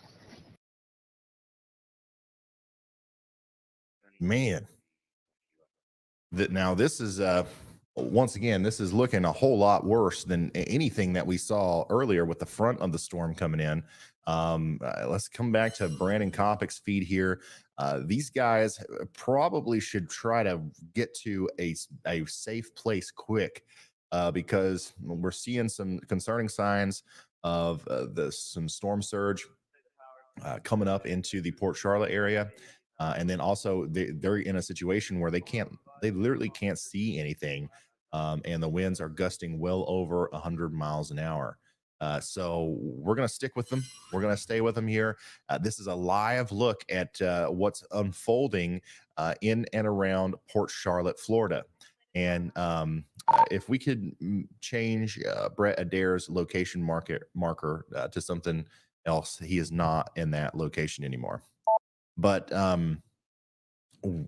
yeah, this is probably going to continue for quite some time, as the storm is still moving extremely slow. Brad, it's looking to me like this is way more intense than anything we saw on the front side. Can you concur? So once again, two different sides of the storm whenever you are in Yeah, the eye. 100%. I don't know if you remember the recon data that came in earlier from the hurricane before it made landfall. It was the 158 mile per hour surface wind estimation that it had was on the west side, which is very odd. Normally it's on the northeast quadrant, but the west side it's backloaded. So the backside is going to actually be the hardest part of this hurricane. So I'm hoping people don't get caught off guard by that. Once again, another really useful thing with what we're doing here. Rapid information. Ryan, just relay. to kind of give you a heads up on my plan, the water is definitely coming in. I'm going to wait until the water is coming over, and then I've got to get back, and then we've got a parking deck to get to, just in case that 12-foot storm surge does realize. Guys, this is Hurricane Ian. This is Hurricane Ian, and it was hiding behind the eye, it seems, and some of the worst impacts from this storm are going to be felt on the backside of it. Looks so. If you are currently in the eye of the storm, or if you are currently experiencing the front side of it, just know that it's not going to be any better whenever the backside comes around through. Remember, this thing, like he said, it's backloaded. A lot of that really strong, a lot of those really strong wind gusts for the entire duration of this thing, especially after it got past Cuba, have been recorded on the western side of the storm. And now we're seeing that translate into a ground truth here through our storm chasers who are in the Port Charlotte area, just getting absolutely battered by flying debris and what you would expect to see from a category 3 or 4 hurricane. Definitely seeing wind gusts well in excess of 100 miles an hour here. Power is out. These guys got to get away from those power lines too. That's dangerous. That's extremely dangerous right there. But we're watching this unfold. So if you are currently in the eye of the storm and you think it's over, unfortunately, it's not. You are getting ready to get in to some pretty big trouble if you are in areas like, let's see here, Ridge Harbor, Morgantown, Fort Ogden, all the way over into Vermont, Sparkman, and even as far north up there as Joshua. This hurricane is backloaded on itself. It's all behind the western side of the eye wall for the most part, as far as the intense winds go. And it looks like this is going to cause even more wind damage as it comes through the Port Charlotte region. Also, you got to think there's a lot of other areas that are experiencing similar conditions right now to what we're seeing from our storm chasers.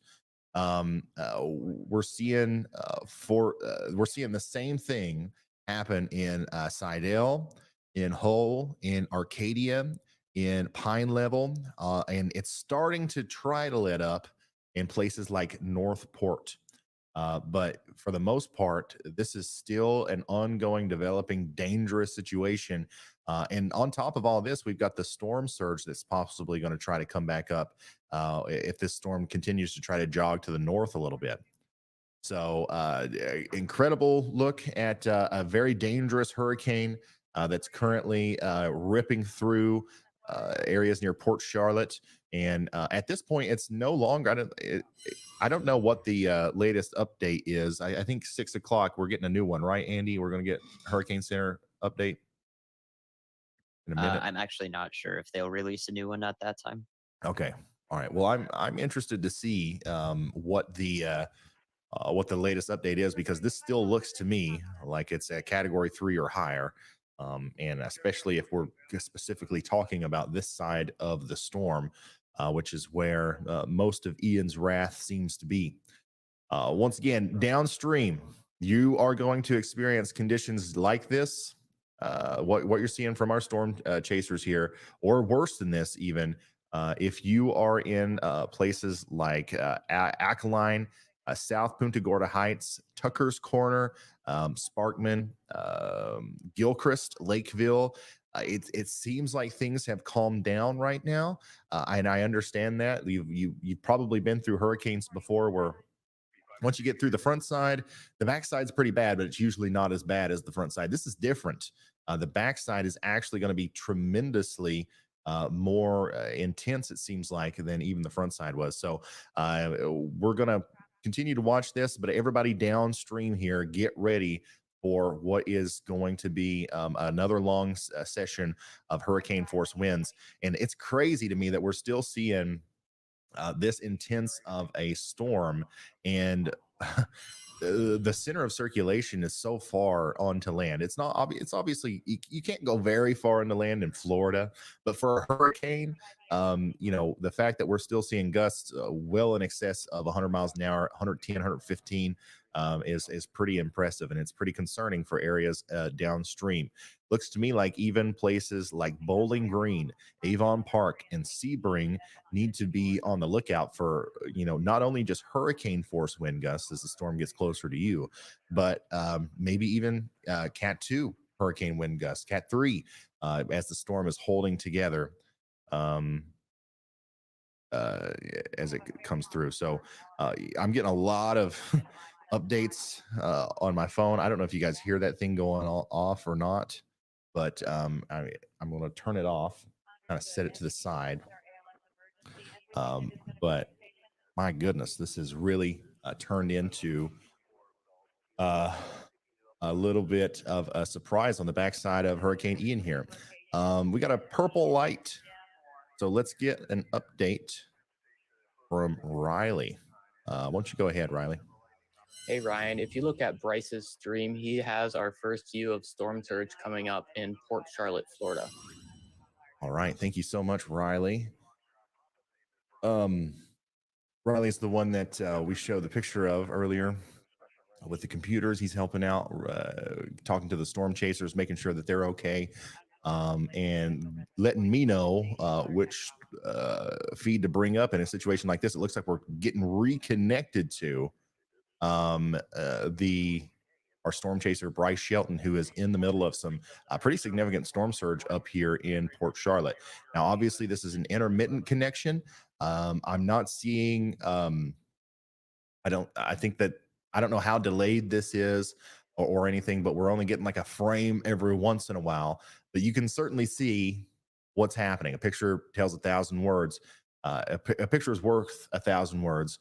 And you can certainly see what's happening there. And I believe that the waters are only going to rise from this point as the storm takes a little bit of a jog to the north. Vince Welty's on the move again. He's on the bridge between Port Charlotte and Punta Gorda. He is moving, I believe he's moving northbound. And I don't know how he's doing it. I don't know how he's seeing anything. But you can see that the conditions are absolutely bad where he is, and we're going to actually look at his sensors one more time and see that we're still seeing wind gusts sustained and gusting at around 72 miles an hour. I believe that it's probably higher than that, but obviously there's a little bit of a delay in the the sensor and the internet and all that stuff. So we definitely saw well over 100-mile-an-hour gust on his sensor earlier, and I'm going to keep that up and in the corner of my view so that I can share that with you if anything else comes through. Widespread 110-mile-an-hour winds and higher on the backside of this thing are moving through portions of Florida as Hurricane Ian is ramping back up as the western side of the eye wall is really showing the full force of what's going on here, especially up and down Interstate 75. I mean, what you're seeing through these guys' cameras, like what Vince is going through, is the same thing that you would be going through if you were driving on Interstate 75 right now, southbound towards either Punta Gorda, or even if you were in Fort Myers and you're going northbound up towards Tampa. This is the conditions that we're seeing over a huge area on the very oddly the northwest side of this eye wall, which is normally not where we see the strongest winds, not even close. So we'll see how our storm chasers fare. We'll see how long this lasts here. But this is definitely going to be something that goes on for quite a while in places like Arcadia. You guys are seeing a similar picture right now. And, you know, the eye is going to go just to your south. You're going to be in that outer eye wall for a significant period of time. But the good news for you is that the longer we go forward in time, the less impactful the storm is going to be. So it's going to weaken. The storm is weakening, which makes you wonder, like, how intense was this side of the storm out to sea? Can you imagine being in that whenever the winds were probably gusting around 190 miles per hour? So let's let me see here. Oh wow, there's some also more pictures coming in that I'm trying to compile and relay for you. So we'll go over that as time allows it. We've got more flooding.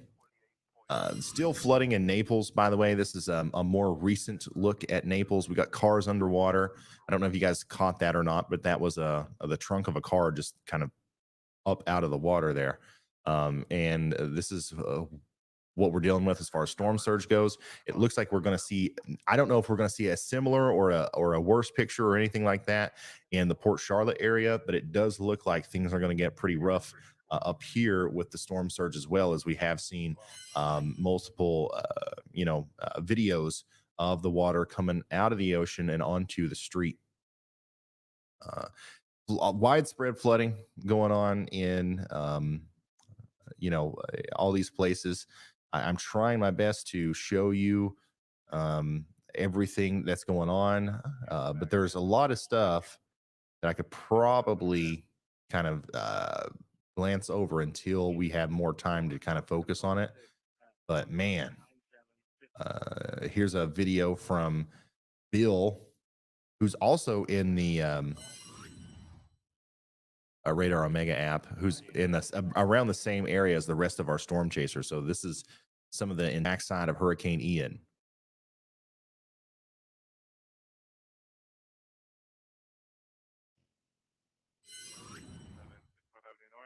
Incredible.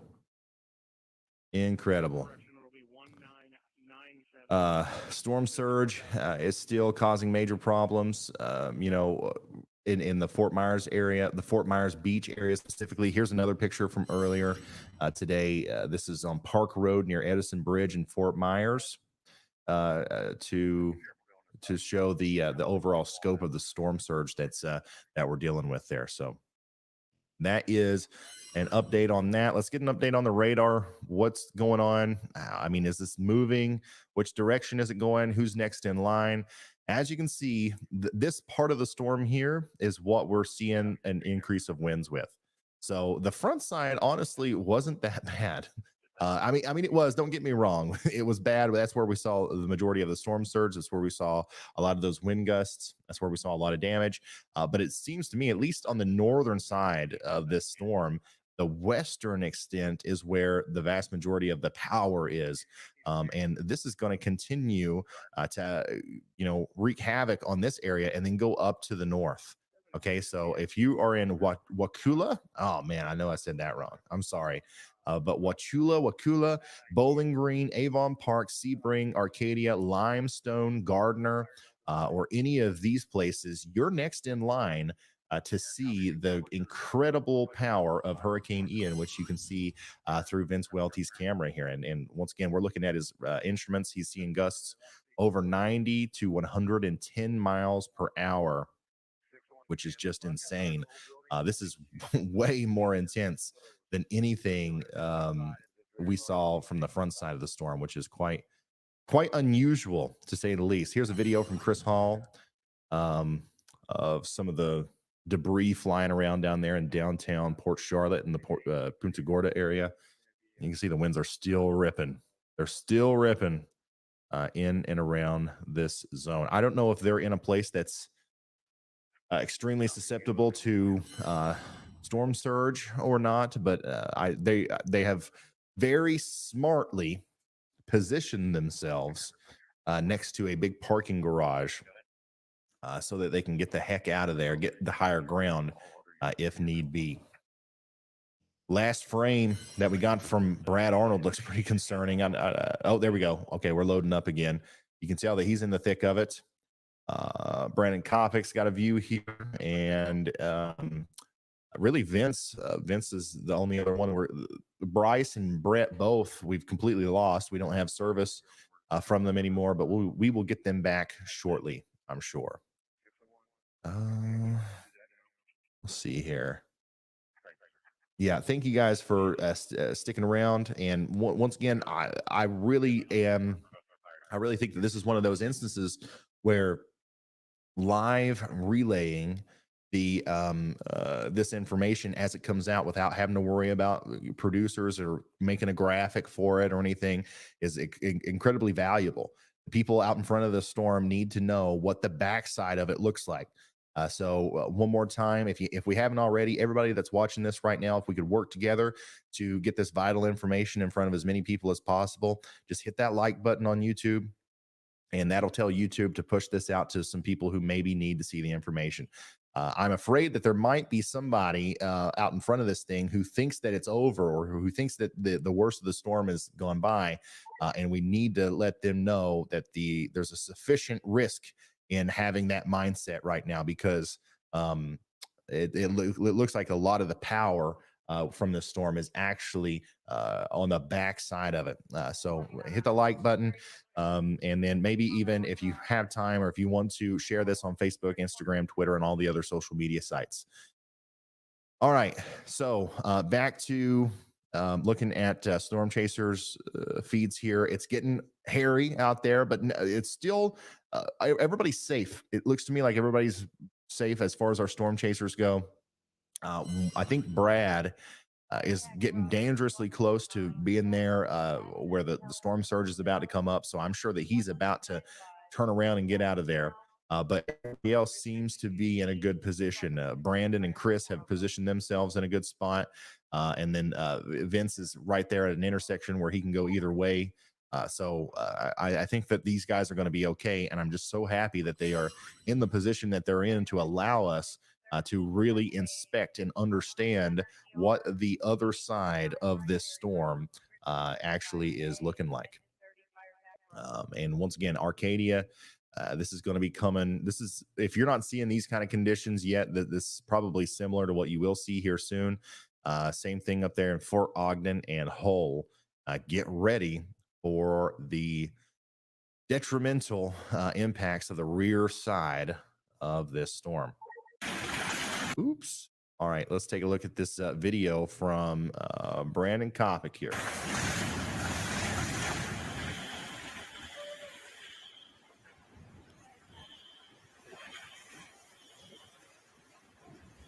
Hear the fire alarm going off in the back.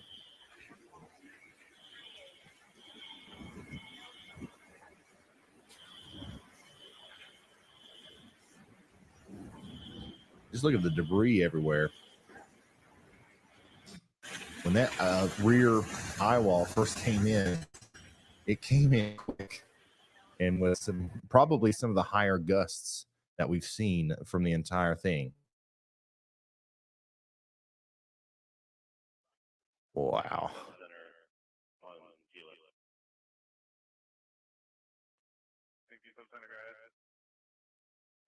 There's a plethora of information coming in.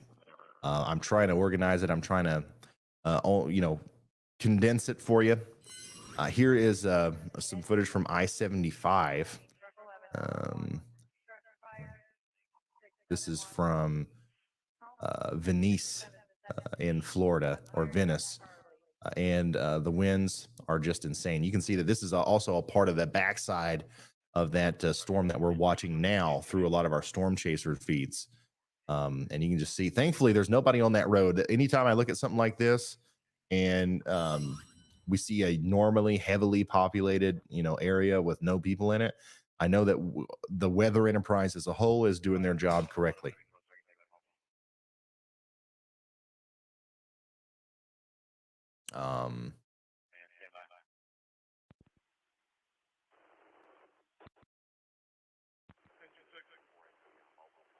Here. here. Yeah, the latest extreme wind warning that was issued, just in case anybody didn't see this. This is about 50 minutes ago, but Port Charlotte all the way up to Gardner and Arcadia are included in this. So almost 1 million people were under the gun here in our latest extreme wind warning. So Fort Myers Shores, Gardner, Fort Ogden, Port Charlotte, Rotunda, Inglewood, all these places, you need to move to an interior room now if you haven't already, and understand that there are extremely dangerous winds currently en route to your area. This is going to cause damage to your home. I don't care, like 110-mile-an-hour wind gusts are going to cause damage to your home. So please take this seriously. Get away from windows, and whatever you do, do not do this. These are storm chasers. I believe this is Jim Cantori. Yeah, this is Jim Cantori right here. This is a behind-the-scenes look at Jim Cantori getting just about knocked out by a tree branch here. I think this is the clip. This was live on the air. I don't know at what point he got hit by the tree branch, but somebody behind the scenes, I guess, filming it. And yeah, there's no tree branch impact there, but you can see he literally almost got blown away by a big gust there as the storm was coming in. So that's part of what we're dealing with here. We've got high wind gusts, we've got terrible storm surge, we got an ongoing tornado threat, and we've got just so many things happening right now. I hope we're doing a good job of getting all the most important aspects of the storm, all the really key points. I hope we're doing a good job of communicating those. This is what the storm surge looked like earlier today in Fort Myers Beach. And I'm retweeting all this stuff, by the way. If you guys want to see any of that, especially some of the stuff that I'm throwing out there that has graphs, if you guys want to see any of that information up close, it's all on the Twitter. And it's at Ryan Hall, y'all, on Twitter, Facebook, Instagram, and everything. Some other good places to follow on Twitter if you're looking to get more information on this is Radar Omega. They're tweeting awesome stuff about radar and the satellite imagery associated with this storm.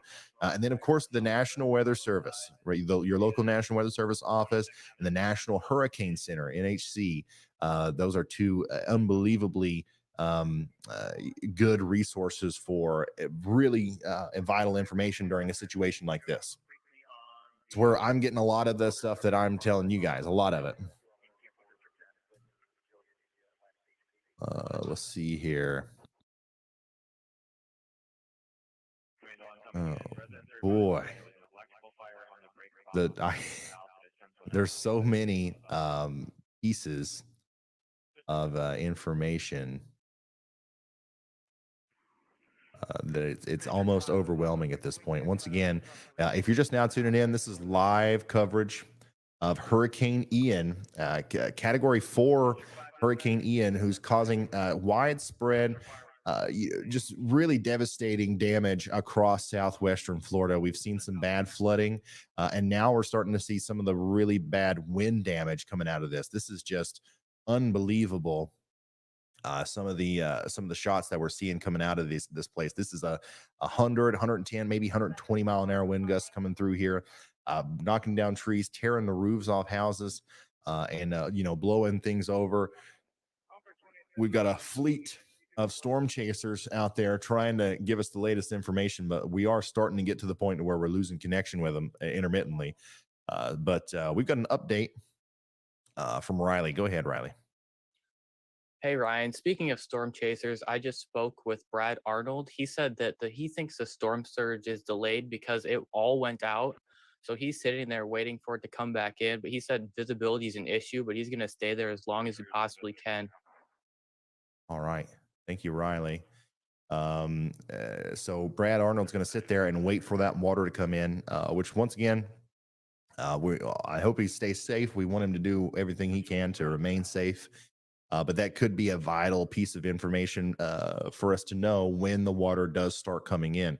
because it likely is going to. The center of circulation, that low pressure center, is going a tad bit north now, meaning that whenever this storm goes off to the east a little bit more, we're going to have a west to easterly flow from the Gulf of Mexico into the western shore of Florida.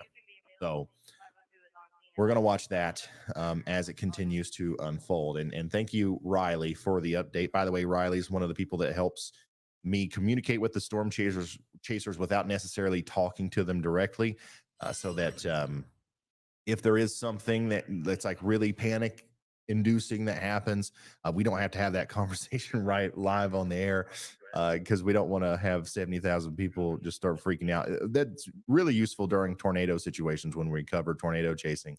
But Riley does an incredible job communicating with the storm chasers and making sure that everybody's squared away and good to go.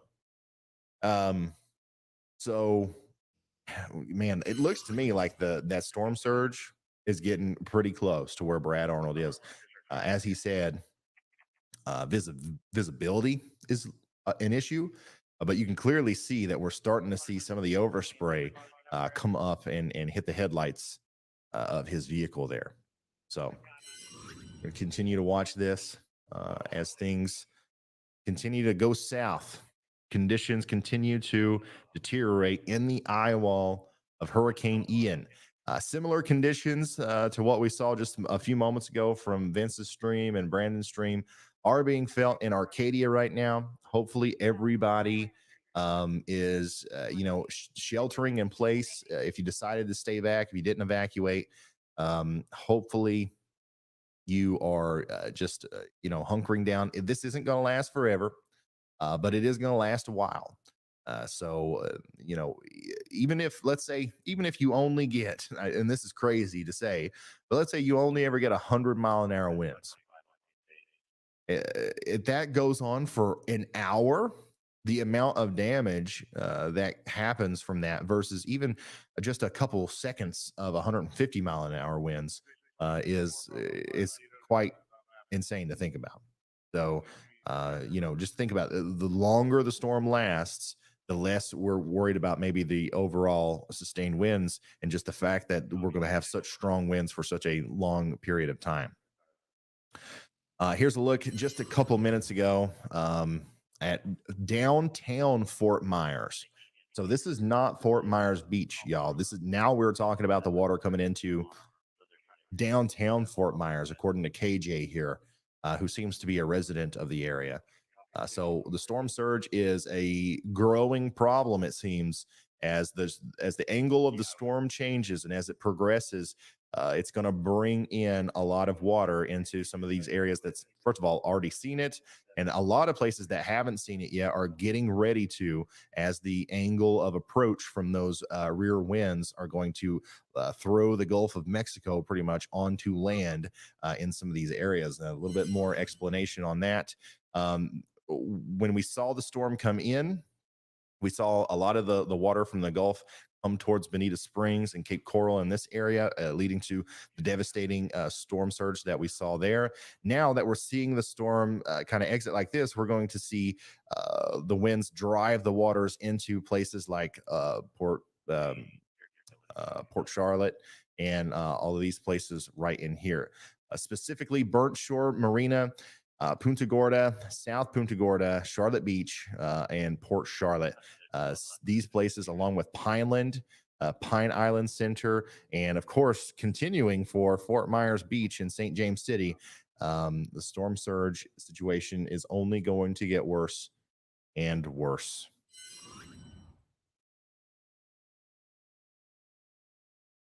Let's get an update from Vince Welty. Hey, Vince, if you got a second, can you give us an update on what we're seeing on the road there? Are you seeing any sort of storm surge inundation yet, or are we mostly seeing freshwater flooding right now?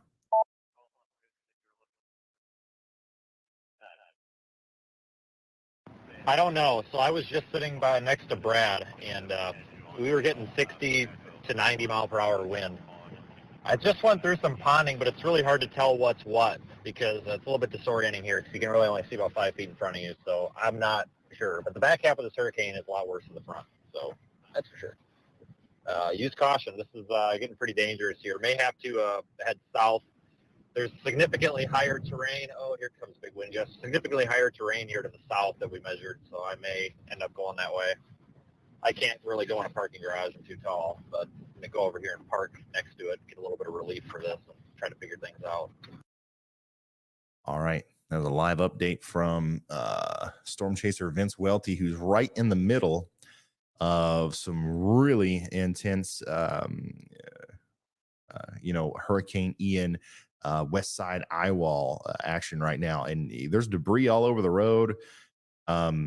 I mean, seriously, there's going to be a lot of wind damage here. You can't see it now, but a lot of the windows are blown out of those buildings. There's a lot of roof damage to those buildings. This is what unfortunately, several millions of dollars of damage looks like as it's unfolding. Daylight and, of course, the day tomorrow will reveal likely more of exactly what's going on here with some of the damage. But man, the winds are really ripping there on the western side of this storm, and we're several miles inland. Man, this storm it's weakening, but still it's a beast, and we're going to continue to see this all the way through the next several hours in places that are under that severe or extreme wind warning. Let's get an update from Brad. Hey, Brad, we're watching your stream. It looks like the water is coming closer. Is that in your headlights? Whenever we see the big splashes, are we seeing overspray, or is that just some bigger bursts of rain?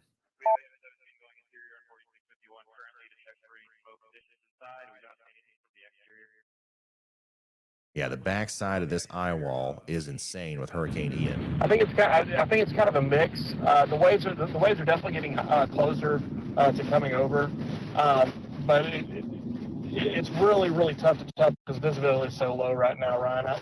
I'd be lying if I knew for 100% sure. I do know that the water has come up quite a bit. It does look like when it does spray like that, normally a wave won't spray all at once, and this is spraying all at once, kind of like it's wind driven, like it is rain. So I don't think it's ocean spray, but not 100%. All right, that's Storm Chaser Brad Arnold. Guys, incredible video here from Danielle from Fort Myers. Look at this chaotic mess of flooding, winds. Looks like little vortices, little water spouts in there. You see that? Are you seeing this? This is 12 minutes ago, Danielle had her friend Rob, who lives there, send her this. That is nuts to see. You can literally see how the wind is interacting with the water there and producing all these little subvortices. That's where those really strong gusts end up producing more damage in those areas. So words cannot describe the sheer intensity of the backside of the eye wall of Ian. That's what the weatherman, I'm the weatherman, whatever man said here with this video. So Fort Myers. So for a lot of today, we have been talking about Fort Myers Beach and the significant storm surge and flooding that they've seen. Now it looks like that's getting into Fort Myers, the downtown area, as we are approaching major flood stage there at 7.22 feet and rising. Please note, Fort Myers is across the river from Cape Coral. So with the changing directions of the winds here as the storm comes onto shore, we're going to see different impacts in different areas. Start seeing the wrath of Ian here, and it looks like the storm surge is making it into downtown Fort Myers now.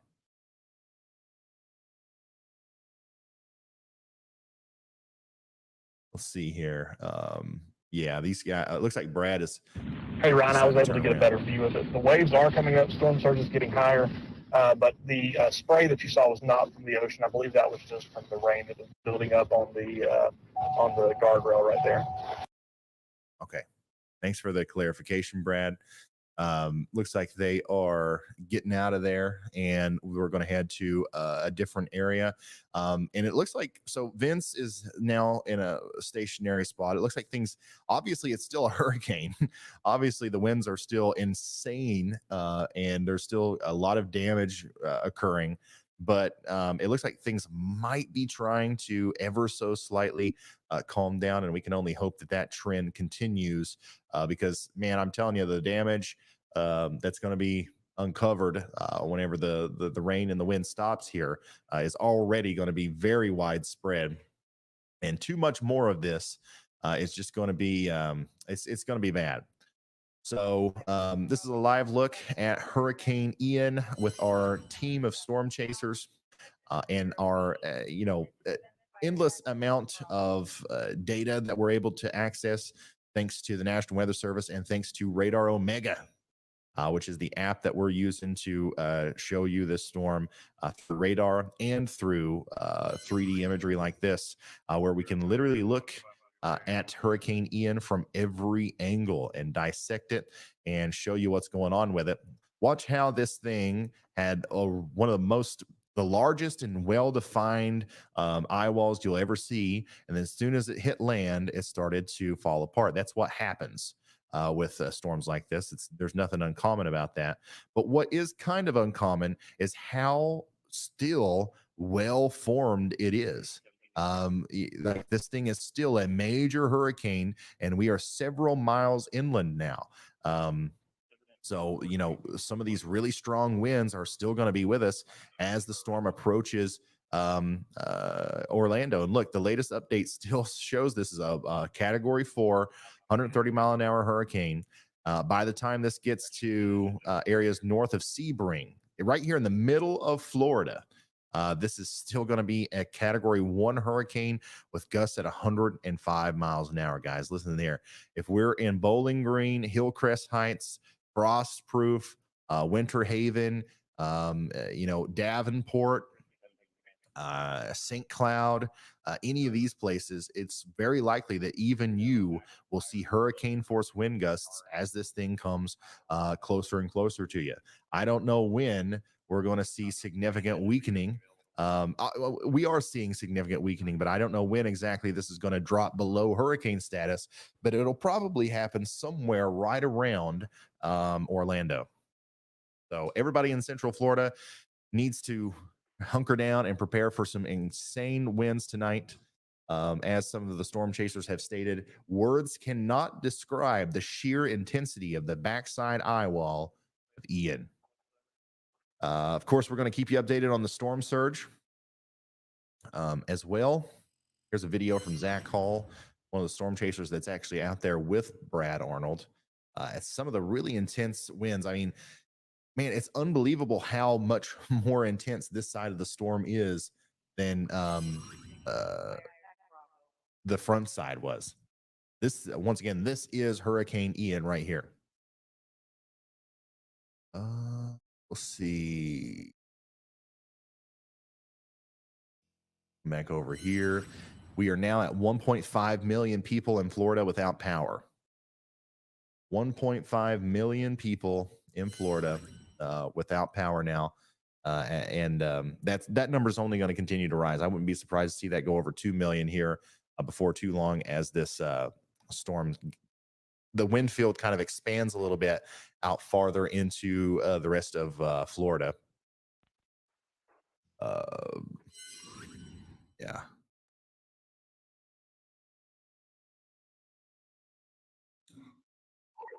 I forgot to bring a new water bottle with me. I'll get one here in a second. My goodness.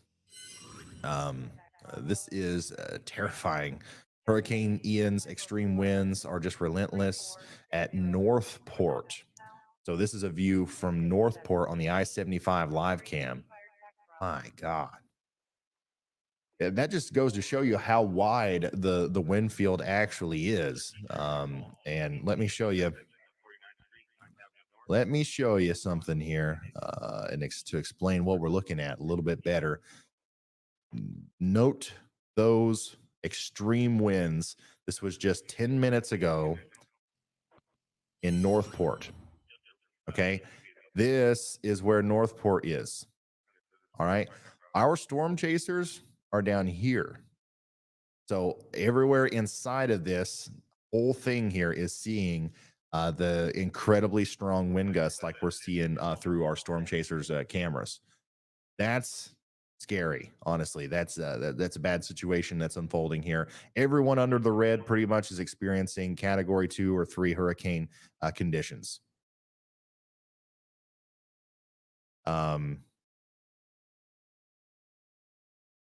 So we're going to continue to watch that as it goes up to the north and to the east. And we're going to go back and forth to the storm chasers as well, who looks like Brad has found himself back in the middle of the madness, very close to Brandon's location. These guys are all right here at the intersection of Punta Gorda, Solana, and the Port Charlotte area.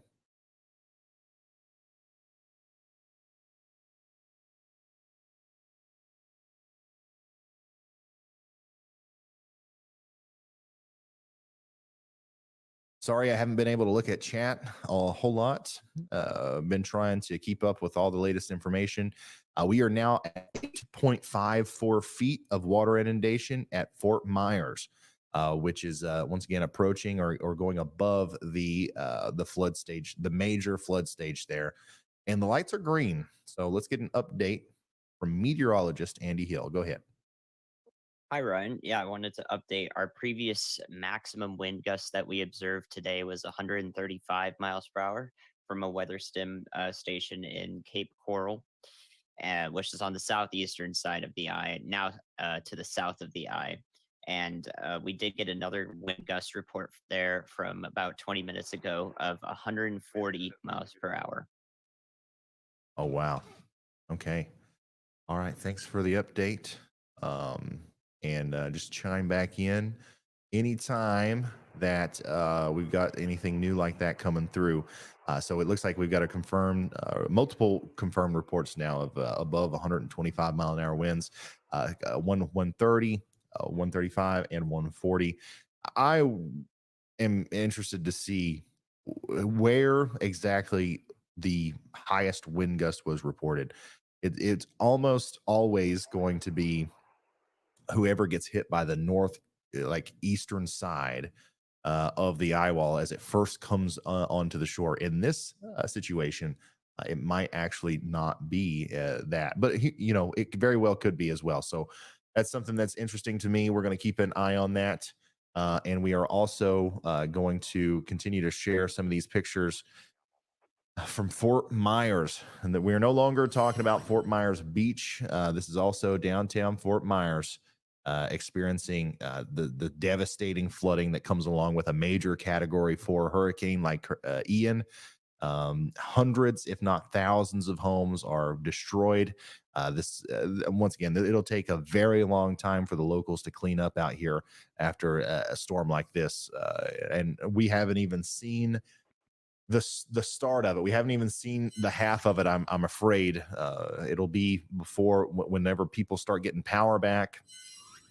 It'll be whenever people start thinking about going outside, recording things, and finding new pieces of information online before we start really understanding the entire scope and impact that Hurricane Ian has had.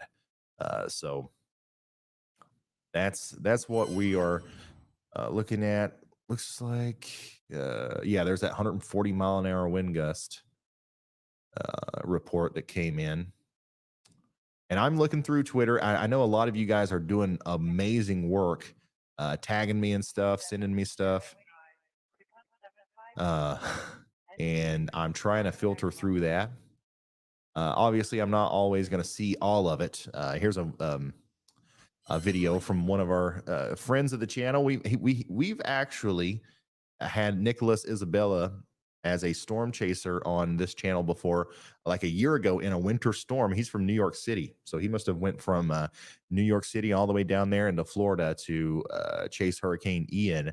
And as you can see, he's agreeing with the rest of us and saying that the backside of Hurricane Ian is insane.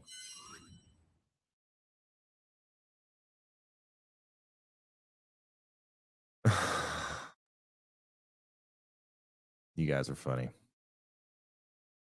Safe and sound. I think the Dominator 4 is not. It's not. So, yeah, his car got pretty badly damaged by some storm surge inundation there. Okay, so we're going to talk a lot about Fort Myers and Fort Myers Beach. Here's a video from Fort Myers Beach about 3 hours ago. So you can see that we saw a lot of flooding, a lot of the storm surge situations going on down there. But Fort Myers now, the downtown area, is starting to experience some of these same impacts. Hurricane Ian has become a record-breaking hurricane for Fort Myers as storm surge flooding has eclipsed 7 feet and rising. The impact of this storm is truly life-threatening. Don't venture into floodwaters. Stay informed and safe. This is the most storm surge anybody alive today has ever seen in Fort Myers. If you're 90 years old and you think you've been through it all, you haven't been through a storm like Hurricane Ian. And the only reason I try to, use that language and reiterate that point is just in case there's still anybody out there who thinks that this has been an over-exaggeration and is wanting to maybe, disregard some of the warnings. By the way, I reached out to a gentleman earlier who was concerned about his grandmother whose house got damaged. He got back to me and he says, I've got people trying to get to her whenever it's safe. So it does look like there's going to be some people actually helping Alan's grandmother, the 76-year-old. Going to do our best to help anybody out that needs it. And that's one of the things whenever this is over, whenever that happens, whenever that actually happens, and this is over, one of the things that we're going to focus on is making sure that people who need help are taken care of. And one of the ways we do that is through our storm chasers. They're going some of them are going to stick around and just see if there's anything that we can do to maybe help out. Still looking for new information here. You're just now tuning in. I've been sitting here for 8-9 hours now, talking nonstop about this storm. And as I do love it, I do love my job, I guess. But it is starting to get to the point where I'm a little bit exhausted. So if you hear me take a sigh or a break between speaking every once in a while, I'm just intermittently taking a break. I'm still here for the long haul, and I'm still going to be here for you guys for as long as you need me. And I'm still just as into it as ever. I'm just really trying to absorb some of the information that I'm seeing coming in, like this new tidbit from the Weather Prediction Center. Major inland flooding is expected this evening along and to the left of Hurricane Ian's track. So I've been harping on that for a while. Okay, we've been talking about this all day, but to the left and west of Ian's overall track, we are going to see widespread major inland flooding. That includes Orlando. That includes all the way up there to Daytona. So, Riley, go ahead. Hey, Ryan. Brad finally find the storm surge. It's starting to come up. You can see it on his stream. All right. Thank you very much, Riley. Oh, there it is. There it is. You can see the water right there. Let's see if we can't talk to him. Brad, what exactly are we looking at here in front of you? I see the water, but is it getting ready to come up over into an area where it shouldn't be, or is it already in an area where it normally isn't? Ryan, it's probably about 2 feet short of where it would need to go to get over this wall. To put this comparison, there were boats probably about 200 yards out in the harbor that were sitting on dry, like dirt, because of all the water that had been thrown out, or all the water that had gone out of the harbor. So it's taking a little bit for the storm surge to come in, but it's coming in really fast now. Wow. That's incredible. What I'm going to do real quick, I do have to go get me a drink of water real quick.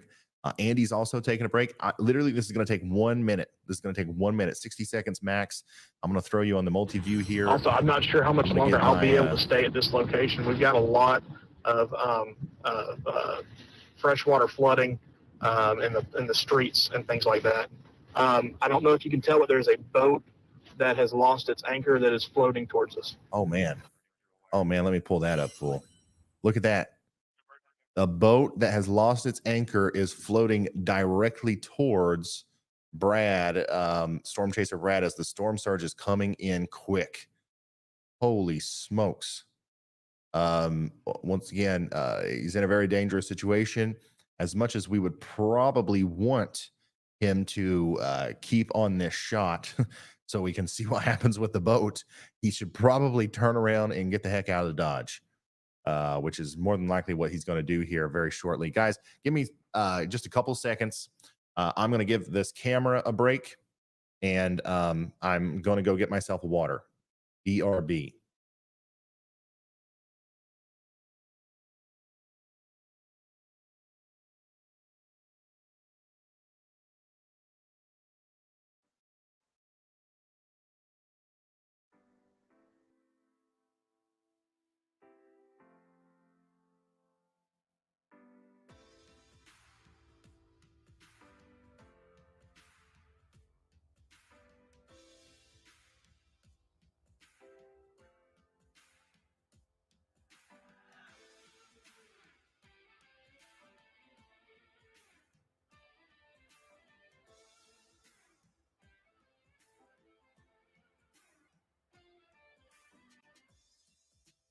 Ryan, are you seeing this?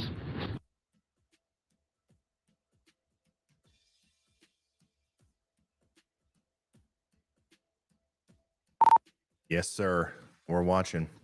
It looks like it's going to come right up to you there. Yeah, my main concern is that it's attached to all these high tension power lines, the cords that are holding them in the ground. I hope they don't snap. That's a really good point. If you need to get out of there, get out of there. But at the same time, it's fascinating to see the power of Hurricane Ian here, as it's literally driving boats into the land, in the same way that it's driving a lot of the sea towards the land, as we continue to see this situation unfold. We're seeing hurricane force wind gusts from Sarasota all the way up to let's see here, Lake Placid and Sebring. How long you plan on staying there, buddy? I know he needs to leave. I don't want to make him make any rash decisions. I don't want to be like, get out of there, go. It's got to be his decision, because he is the one that's been doing this for so long. Well, you know, the smart person would probably say when they start seeing boats come ashore, that's probably the time to go back. I'm probably going to stick around here for a little bit longer. Storm Chaser Brad Arnold. Once again, these guys are crazy. We don't condone the actions that they take, but we are thankful that they take them sometimes, because once again, we wouldn't have known just by looking at radar, I don't think, exactly how intense the backside of the storm actually is without our storm chasers on the ground. And now hopefully we've effectively communicated the dangers and the risks associated with this to everybody downstream, the hundreds of thousands of people of downstream that are going to experience the same western side of this storm. So lots of information coming in. Lots of new kind of updates coming in from the National Hurricane Center, National Weather Service. So we're gonna watch Brad's feed here as the boat gets closer and closer, while I go over some of this other information. That's nuts. That is nuts. He's got to get out of there. It's literally getting hung up on it's getting hung up on the power lines there. So the only thing holding it back at this point is the power lines. And I definitely see some overspray. That water's coming up quick. They've got to get out of there. But anyways, some updates from the storm or the National Weather Service, the Weather Prediction Center. We still got a high risk of excessive rainfall and flash flooding this evening. We're going to see widespread freshwater flooding in a lot of central Florida today. That will lead to some really bad, potentially catastrophic inland flooding as we go forward. Let's switch over to Brandon Kopic real quick because he's got a dude, don't drive under that. Don't drive under that. Please don't drive under that. That's literally just sitting there, right? Anyways, Brandon Kopic's also in Punta Gorda, Florida, giving us a live look at some of the damage that we're seeing here out in and around the streets. So I just wanted to make sure we saw that. And now let's go back and look at the boat. Once again, this is a live look right now at Brad Arnold, who's up against the shore here, watching a boat potentially float ashore right in front of him. Hopefully, once again, he's got an idea of how he's going to get out of there. He's got an evacuation route. He's got a backup plan. As soon as that water starts coming up and over the barrier there, he's going to hightail it the other direction because he's not going to have much longer after that before the flood really starts taking over. Look at that, man. The power of water and wind. That is one of the most insane things you'll see right there. My goodness. This is once again, the backside of Hurricane Ian is proven to be the true, it's proven the true power of Hurricane Ian. It looks like he's leaving now. They can only stay and look at that. Really interesting situation for so long before it got dangerous. So now they're making the very smart decision of turning around and getting the heck out of there. Once again, if anybody's wondering what we're looking at, if you're just now tuning in, this is a live look at Storm Chaser Brad Arnold's feed, who is near Punta Gorda and Port Charlotte. And he's giving us a live look at everything that's going on here. Here's another look at a very close proximity. This is Brandon Kopic's view of the storm. And these guys are still in the eye wall of the storm, but just a little bit farther to the north and to the east, things are calming down a little bit. So you go back and forth between, in a situation like this where the storm moves so slow, you got to go back and forth from being in the eye wall and being in the eye. And of course, Brad is in the eye wall right now, which is just proving to be incredibly dangerous. Oh, look, that's that same sign that Kopic just came across, but from the other side, and he's actually going to go under it. Oh my God. Once again, I can't, we shouldn't do that. I'm going to tell Kopic, it's official. You are smarter. You have a higher IQ than Brad Arnold. Write that down, mark it down, keep it noted.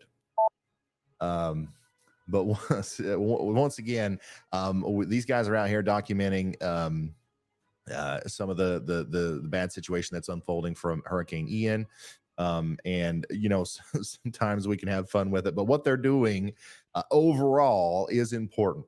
Not only are we seeing that what's happening on the ground, we're able to give effective warning to people downstream, but people like Brandon and Vince have instruments on their car recording data, passing that information on to whoever finds it necessary, and it allows us to better communicate what's going on now and what the future could be as far as what the forecast is looking like. So it looks like Brandon's got some pretty serious damage here to one of these buildings.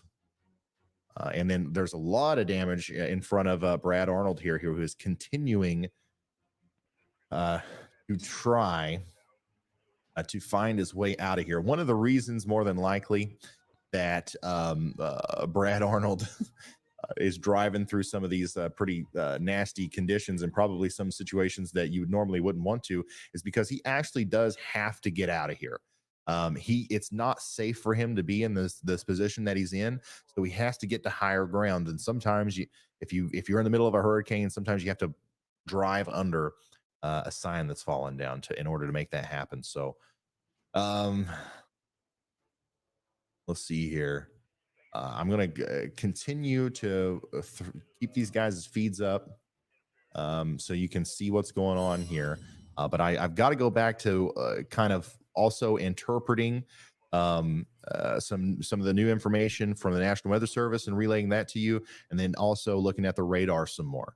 And then, of course, I'm also looking at Twitter. I know you guys are sending me so many reports and you're tagging me and stuff. I'm so appreciative of it. I'm going to try to compile as much as possible and give you some pictures and videos of what's going on out there.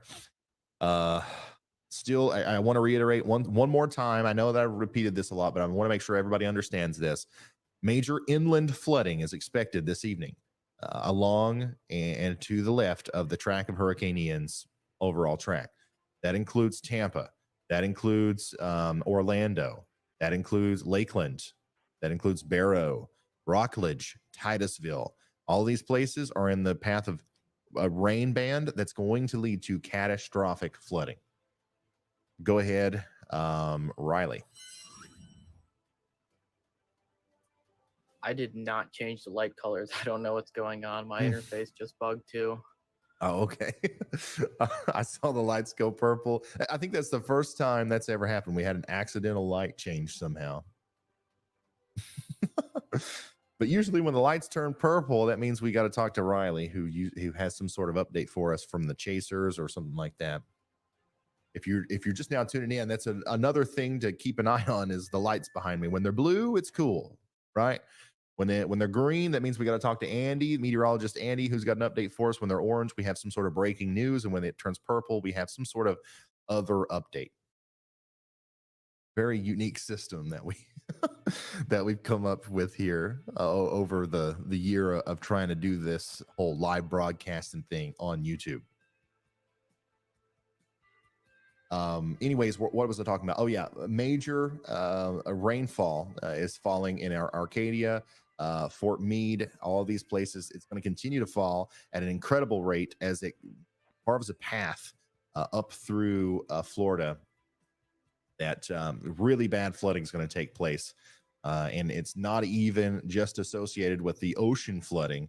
That we're also going to be talking about just river flooding, potentially record-breaking historic river flooding through a lot of central Florida. Brad is the definition of the Florida man. He's from Alabama. He's from Alabama. And all of our storm chasers they do this. This is like what they do, right? They're professionals. They've been doing this for years. They're all either meteorologists or, trained storm spotters.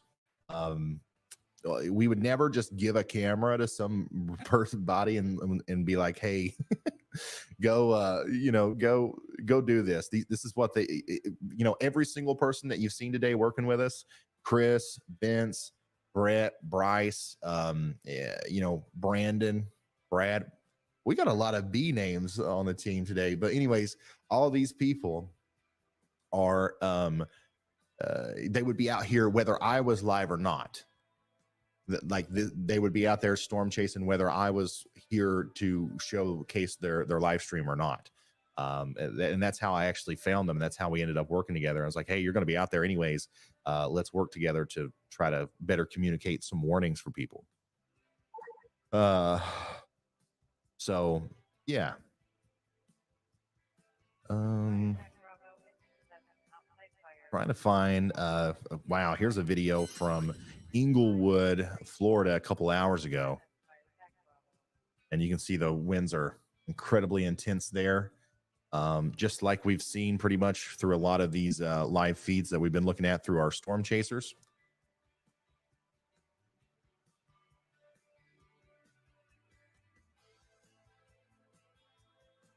A lot of people in the chat are saying, can I become a storm chaser? I think we're good. I think we're, you know, all the guys that we work with, I think we're good. I don't think we need any more. We'll let you know, though. We might do applications or something one day. Lots of other storm chasers in the area are reaching out to me, messaging me, telling me their experience on the backside. Somebody just said, holy crap, the back half of this storm is way stronger than anybody expected. And that's definitely true. The backside of Hurricane Ian has been the powerhouse. It's been Hurricane Ian. The front side was bad enough, you know, lots of damage, lots of really strong wind gusts, and the surge was really bad. But this backside is just a whole nother beast. Whole nother beast.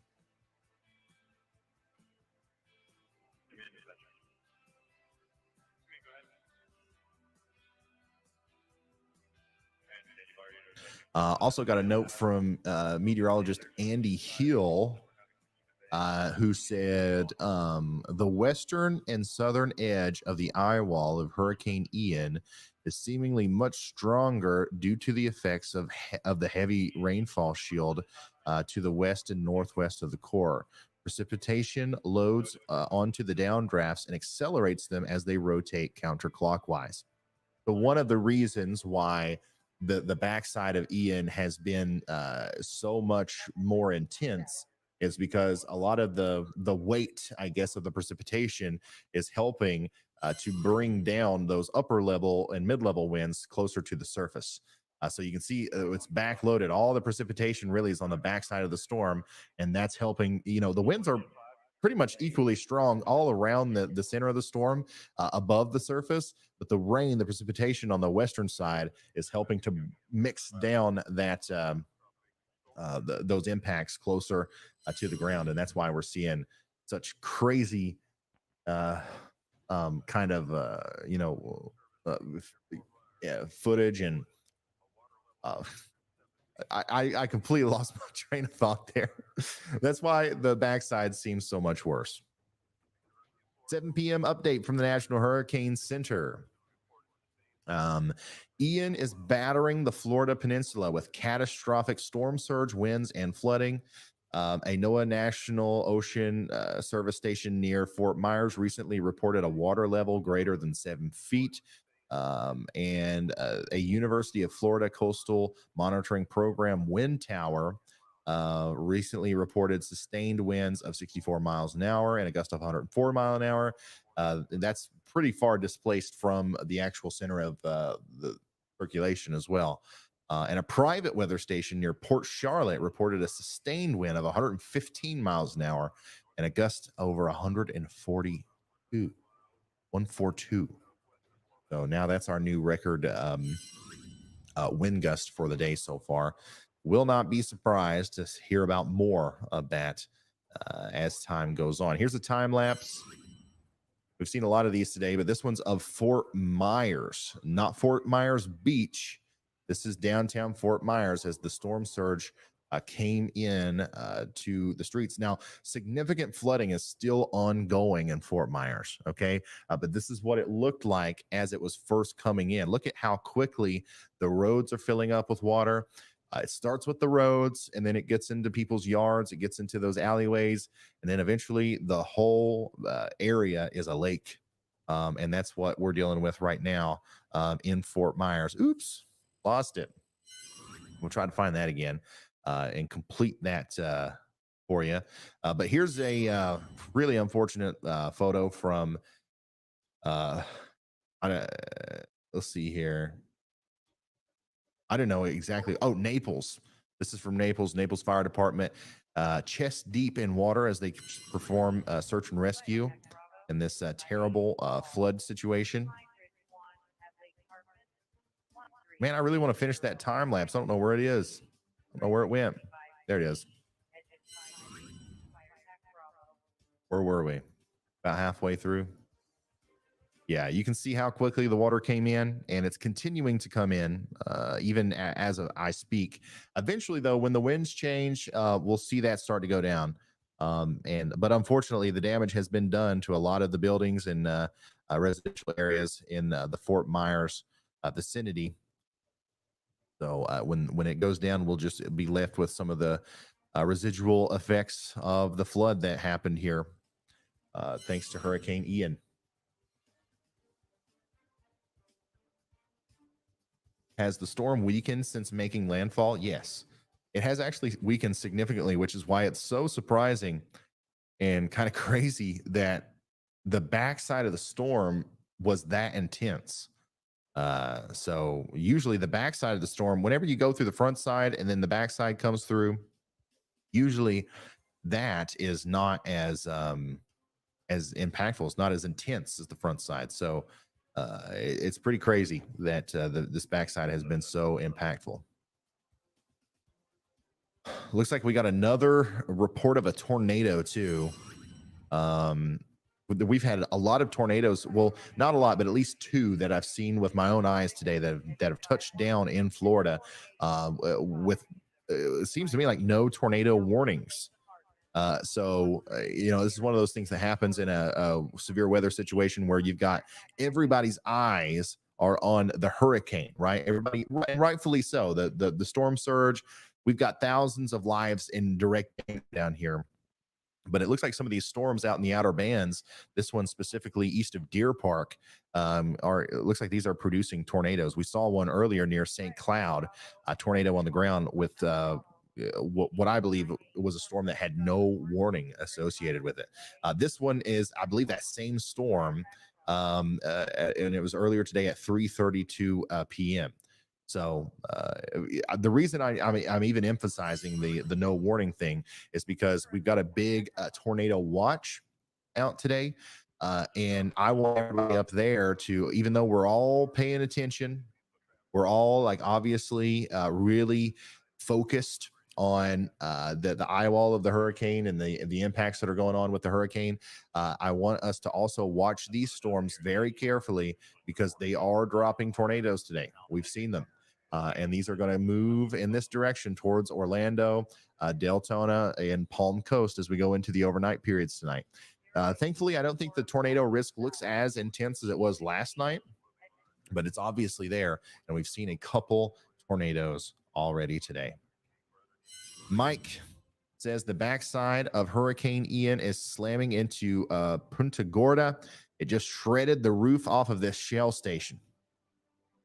So Mike is out there sending in pictures and videos. And yeah, it's literally tearing that thing apart with some really strong winds. And another thing to note here is one of the reasons why this looks so much more intense on camera too is because of the rain. Well, the rain, not only is it helping the winds reach the surface, but it's helping illuminate and kind of show us where the winds are happening, and you can just see it better whenever we've got the rain bands there to kind of show where the winds are blowing.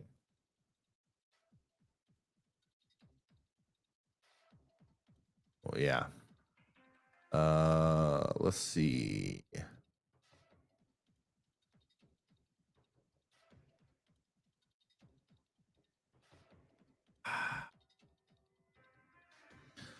Yeah, lots of video coming in here. I really don't know where to start with relaying some of this stuff. A lot of it is coming out of Fort Myers. It looks like downtown Fort Myers is the new kind of focus area for where this worst of the storm is occurring. So it was Fort Myers Beach at first. Now it's downtown Fort Myers. A huge shout out to Camp Alicious. Thank you for the support. Nathan Gale, Clear Creek Farm,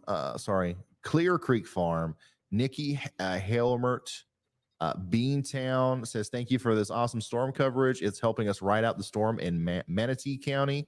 And Alexa Lindquist, thank you guys so much for the support. I'm seeing it. I see all the love. I see all the support in the chat, and I'm very grateful for it. Just thank you. Thank you for being here. For everybody who's liked the video and shared us and helped us get vital information in front of a lot of people today. I don't even know how many people we've reached today, but I know that the numbers, from what I've seen from looking at screenshots and stuff, have been high. So thank you for helping us do this. Hopefully we helped some people today, and we're going to continue to help them throughout the rest of the evening until YouTube kicks me out of here, until YouTube says go to sleep. No, I think we will have to end at the 11.5 hour mark regardless. But if we need to come back at a later time, we will be here.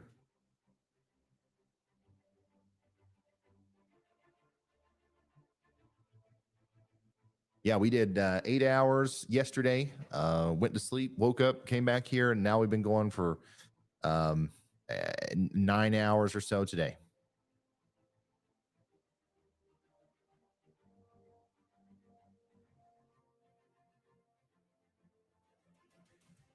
Non-stop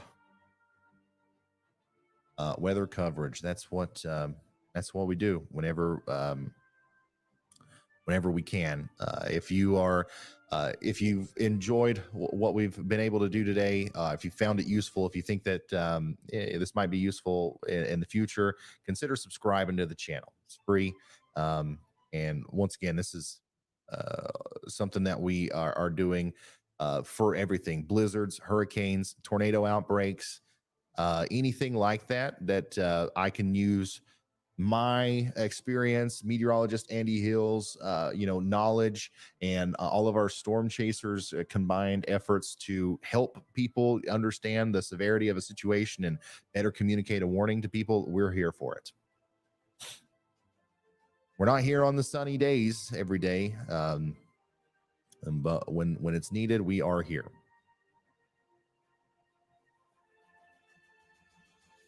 Nine hours and 32 minutes. Yep.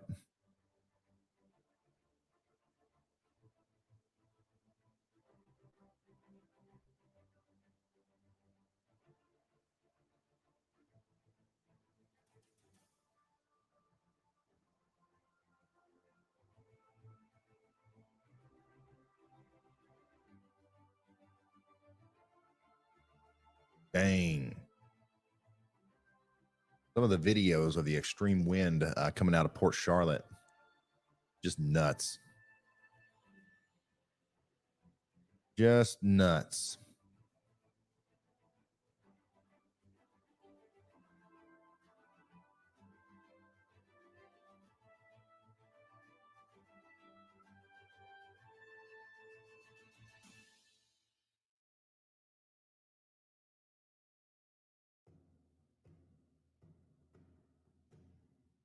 Sorry, I'm just looking through some of the incoming messages that I'm getting on Twitter and stuff, filtering through some of the data, some of the information. I do want to say, because I know we got a lot of people far downstream who are wondering what's going to happen next, what's going to happen after it gets past Florida. I do want to say that one of the biggest concerns that we have is going to be actually the potential flooding that happens in the coastal areas of South Carolina and Georgia. But there is going to be a tornado risk in the southeastern United States a little bit as we go in later into once the storm recurves back up into Georgia and South Carolina. It's going to go up towards the Appalachians, and in the warm sector in the front right quadrant, we might see a little bit of a tornadic activity associated with that, and we'll talk about that as we do a forecast for everybody here in just a little bit.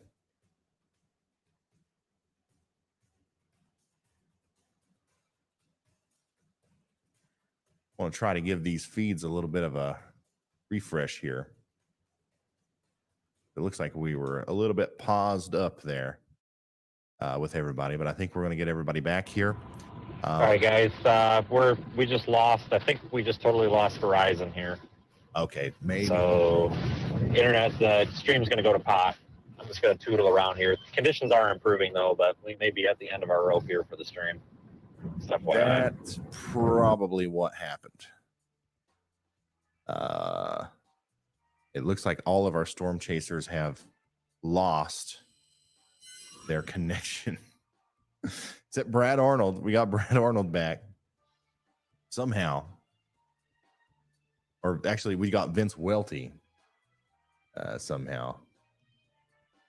We'll see if I can't get this new link set up. Give me just a second. Doing some behind the scenes work here. Some production.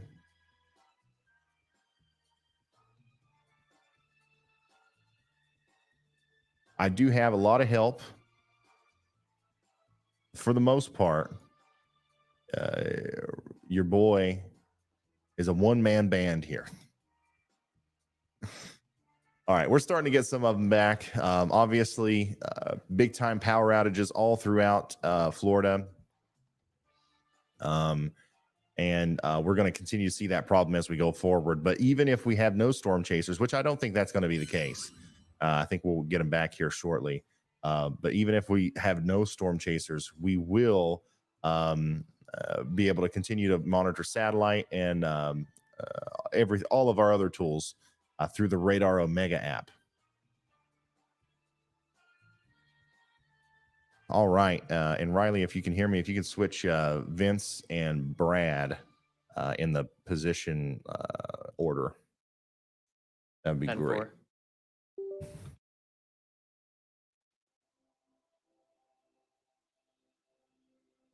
Vince has a pixel party of video quality. Yeah, it's probably going to be like that for a little while. Intense storm surge is still continuing in areas north of Naples and near Fort Myers. So we'll give you a full update on that right here in a minute. And we are well over 1.5 million people without power now in Florida. And that number is expected to rise as time goes on. Smoking Ape says, much love for what you do. Always watching from Alabama, praying for everyone affected. Let's see here. Campalicious says, please continue this stream as it gets into Central Florida. We need this very life-saving information. Thank you for all you do for us. Paula, thanks for becoming a member. Cameron, thanks for upgrading to a high-risk member. Yeah, so I do plan. Once again, I'm going to be here as much as I possibly can.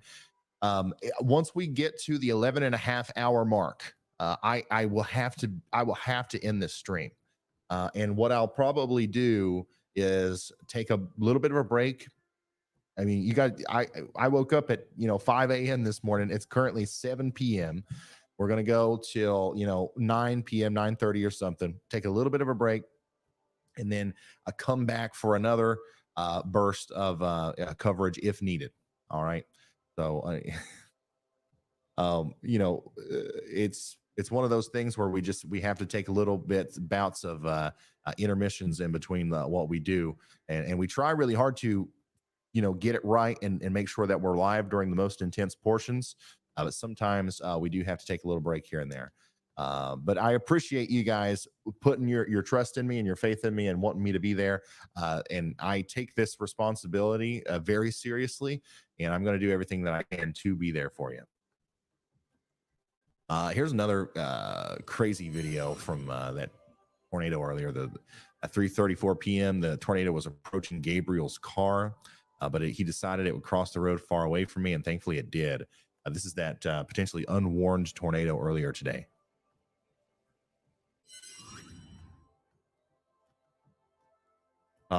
What category of storm is the hurricane now? Let me double check, make sure nothing's changed. The last update still has this as a category 4, but that was at 5 p.m. Let me make sure there's not a 6 p.m. update here. Yeah, from what I can tell, we've still technically got a category 4 storm. I don't know if we still got 140 mile an hour winds or not, but it's definitely still a major hurricane, I believe. Thousands of Floridians will need help rebuilding from Hurricane Ian. Let's see what Governor DeSantis has to say about this. There will be thousands of Floridians who will need help rebuilding. And to contribute to the disaster fund, you can visit www.floridadisasterfund.org or text disaster to 20222. Again, that's text disaster to 20222. There will be thousands of Floridians who will need Can help you guys hear that? rebuilding. I think that was incredibly quiet. But anyways, basically there's a fund already that's available to help people in Florida, and that's floridadisasterfund.org, or you can text disaster to 20222. And of course, that's going to go towards helping the people in Florida that are going to need help rebuilding. And obviously, there are going to be thousands of people displaced by this, and it's going to be a long months for people down here in southwestern Florida.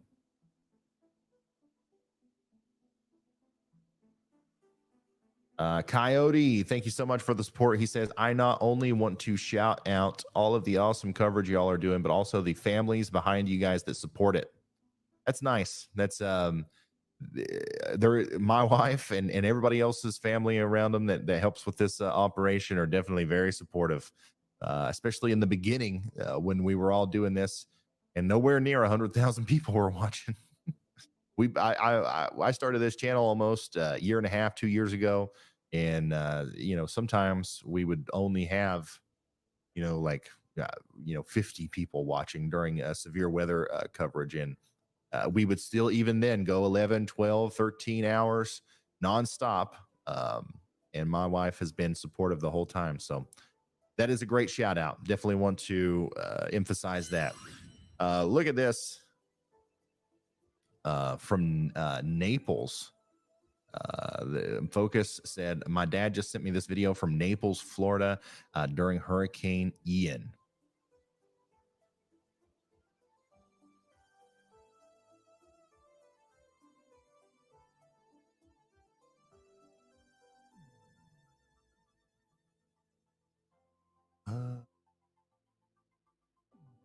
Man, I've completely lost. Direct one is Chris Hall now, I think, right?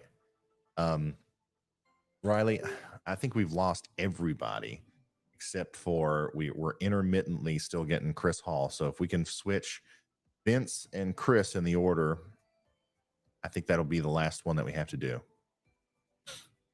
Okay. Brandon and Brad are also intermittent. Okay. Sounds good. Okay, so it's official. The National Hurricane Center has officially downgraded Hurricane Ian to a Cat 3.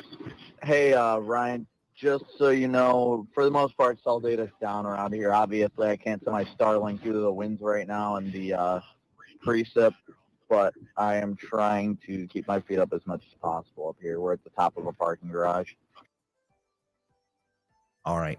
That was Storm Chaser Brandon Kopic. Obviously, a lot of the cell service infrastructure is going down out there. I'm honestly surprised we were able to keep as clean of feeds as we did for as long as we did. Like that was an amazing stream. Like we had 6 fully HD live feeds during the most intense part of the storm. And now we're even, starting to get some of them back. So Vince is back with us. You can still see the winds, which are whipping around out there in Punta Gorda, Florida. And then, of course, Chris Hall is at the top of this storm or this parking garage here, giving us a view of, once again, still some of those really strong winds coming through.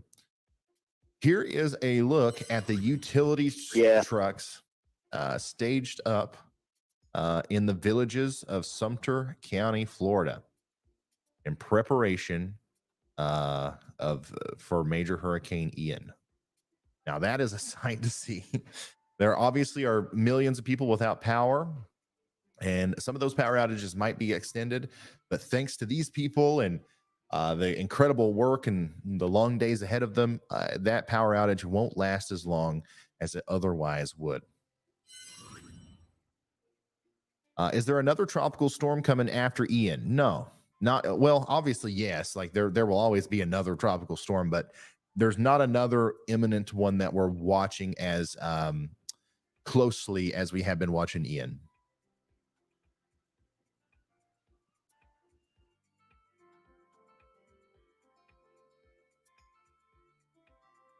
Let's see here. Matthew says my my brother-in-law lives in Fort Myers and didn't evacuate. We've had sporadic communications. Water is and was coming into the house, and some other damage, and they don't know the extent of it. I've referred all of my family involved in this to your channel. You are absolutely fantastic. Matthew, thank you so much for the support, and I'm sorry that you and your family are going through this. Hopefully he gets some help, and hopefully we're doing everything we can to get the information that's needed to him in a quick and efficient manner. Additionally, this is just the beginning of our efforts here. I really do think we're going to be down there for a while. I might actually go down there myself at some point. We've got our friends here locally that can help us. We can bring down some big military style trucks and school buses and all that stuff that we've got with our friends. When we all come together and work together, we can really possibly make a difference down there if we need to bring supplies or something like that. So we're going to start planning that stuff in the very near future. And we should probably, Chad, we should, if you're listening to me, we should probably maybe start designing a sticker or something for that.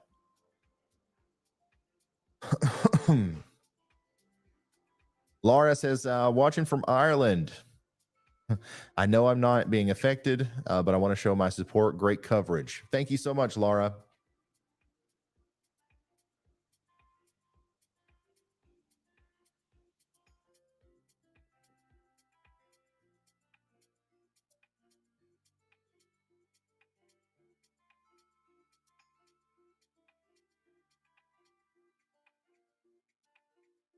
Here's an interesting little graphic put together by Ian Livingston on Twitter. Hurricane Ian is the 6th Category 4 plus to strike the Gulf in as many years. Oh, okay. I see. I was like, what? A very crowded family portrait. So Irma, Category 4. Ian, Category 4, slightly stronger. Michael, a very intense Category 5. Ida, we remember Ida from last year, Category 4. Laura, Category 4, and Harvey, Category 4. All very evenly spaced out. That's kind of weird. Kind of odd that they all almost seemingly on purpose hit in different areas to equally disperse the impacts, it seems. Vince Welty is back in some really strong winds here. His location is a little bit so he's still in Punta Gorda, and they're just still in that backside of the eye wall there, and as it's moving out. And things are still really intense over there. Julie says, me and my husband are spending our honeymoon watching your live stream. You're doing great work. Thank you so much, Julie. Happy, congratulations, by the way.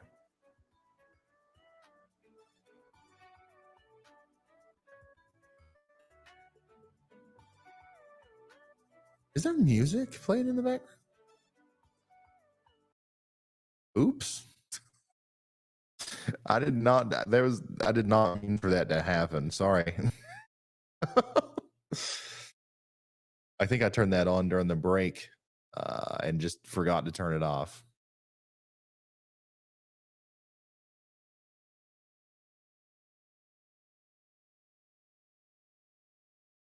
All right, so let's take a look at some weather model imagery and talk about the future of this storm. Right after we read this quick update from the Collier County Sheriff's Office, we got another direct update here from the Sheriff's Office in Collier County. Oh, so we like the music. Well, maybe that's what we'll do, something like that in the future. I don't know. I didn't think that the music, I thought that maybe that would be a little bit distracting. Anyways, Collier County Sheriff's Office said there's a new curfew installed in Collier County. A mandatory curfew is in place for all of Collier County between the hours of 10 p.m. and 6 a.m. The curfew is effective immediately and will remain in effect until further notice. The purpose of the curfew is to protect safety of the citizens of Collier County and their property as they begin the process of recovering from the effects of Hurricane Ian. There is much unknown left to face with the rising waters, debris in the roads, and many people have evacuated their homes and businesses. We do not want criminals preying on residents and businesses at one of the most vulnerable times in their life. Once again, this is coming from the Collier County Sheriff's Department. The curfew does not apply to emergency responders, employees at healthcare facilities, critical staff for businesses that provide essential services, or those seeking medical assistance. Violation of the curfew is a second-degree misdemeanor. Our deputies are compassionate and will enforce this with a great sensitivity to our residents and business owner situations. Don't panic about this. It's about keeping criminals out of areas they have no business being in right now. So once again, just direct information from the Collier County Sheriff's Office. Read that word for word off of their Facebook page.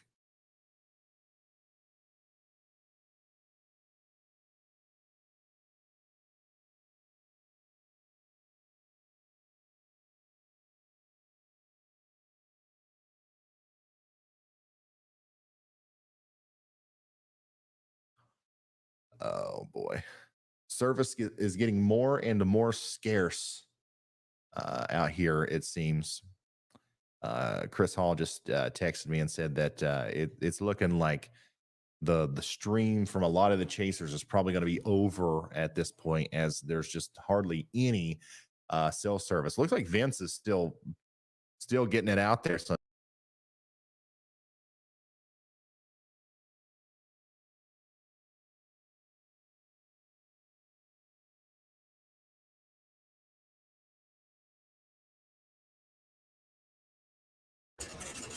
thanks, y'all, for hanging out. I'm going to go ahead and kill it for a while. Come back probably in a couple hours with it. I'm going to run to the store and stuff. Y'all go play games. I might poke my head in over at Gigi's in a bit. Gigi, if you want, drop your link. Let's see.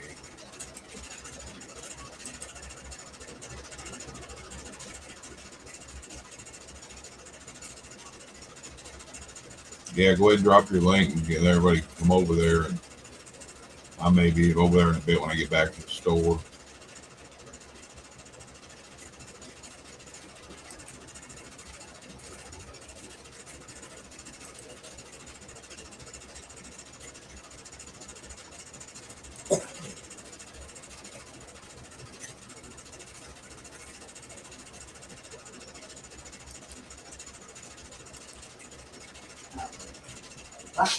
I'll talk to y'all in a bit. Much love. Not you, sorry.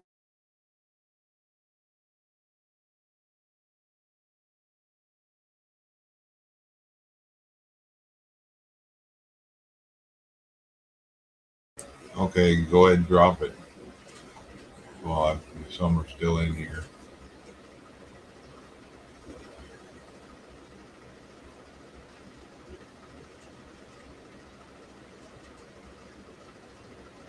Yeah, it's kind of shitty, ain't it, Bonnie? You worry about them trying to get a hold of somebody like my daughter. I spent a few hours last night making sure something happened, something really wrong. No, finally found out they were sleeping. I'm I'm sitting there wide awake, worrying myself into a stroke, and they can sleep to a storm.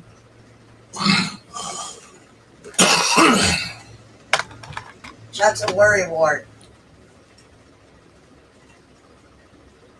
There y'all go. Y'all click over, jump over to her. I'll be back in a bit. I'll probably stick my head in there when I get back.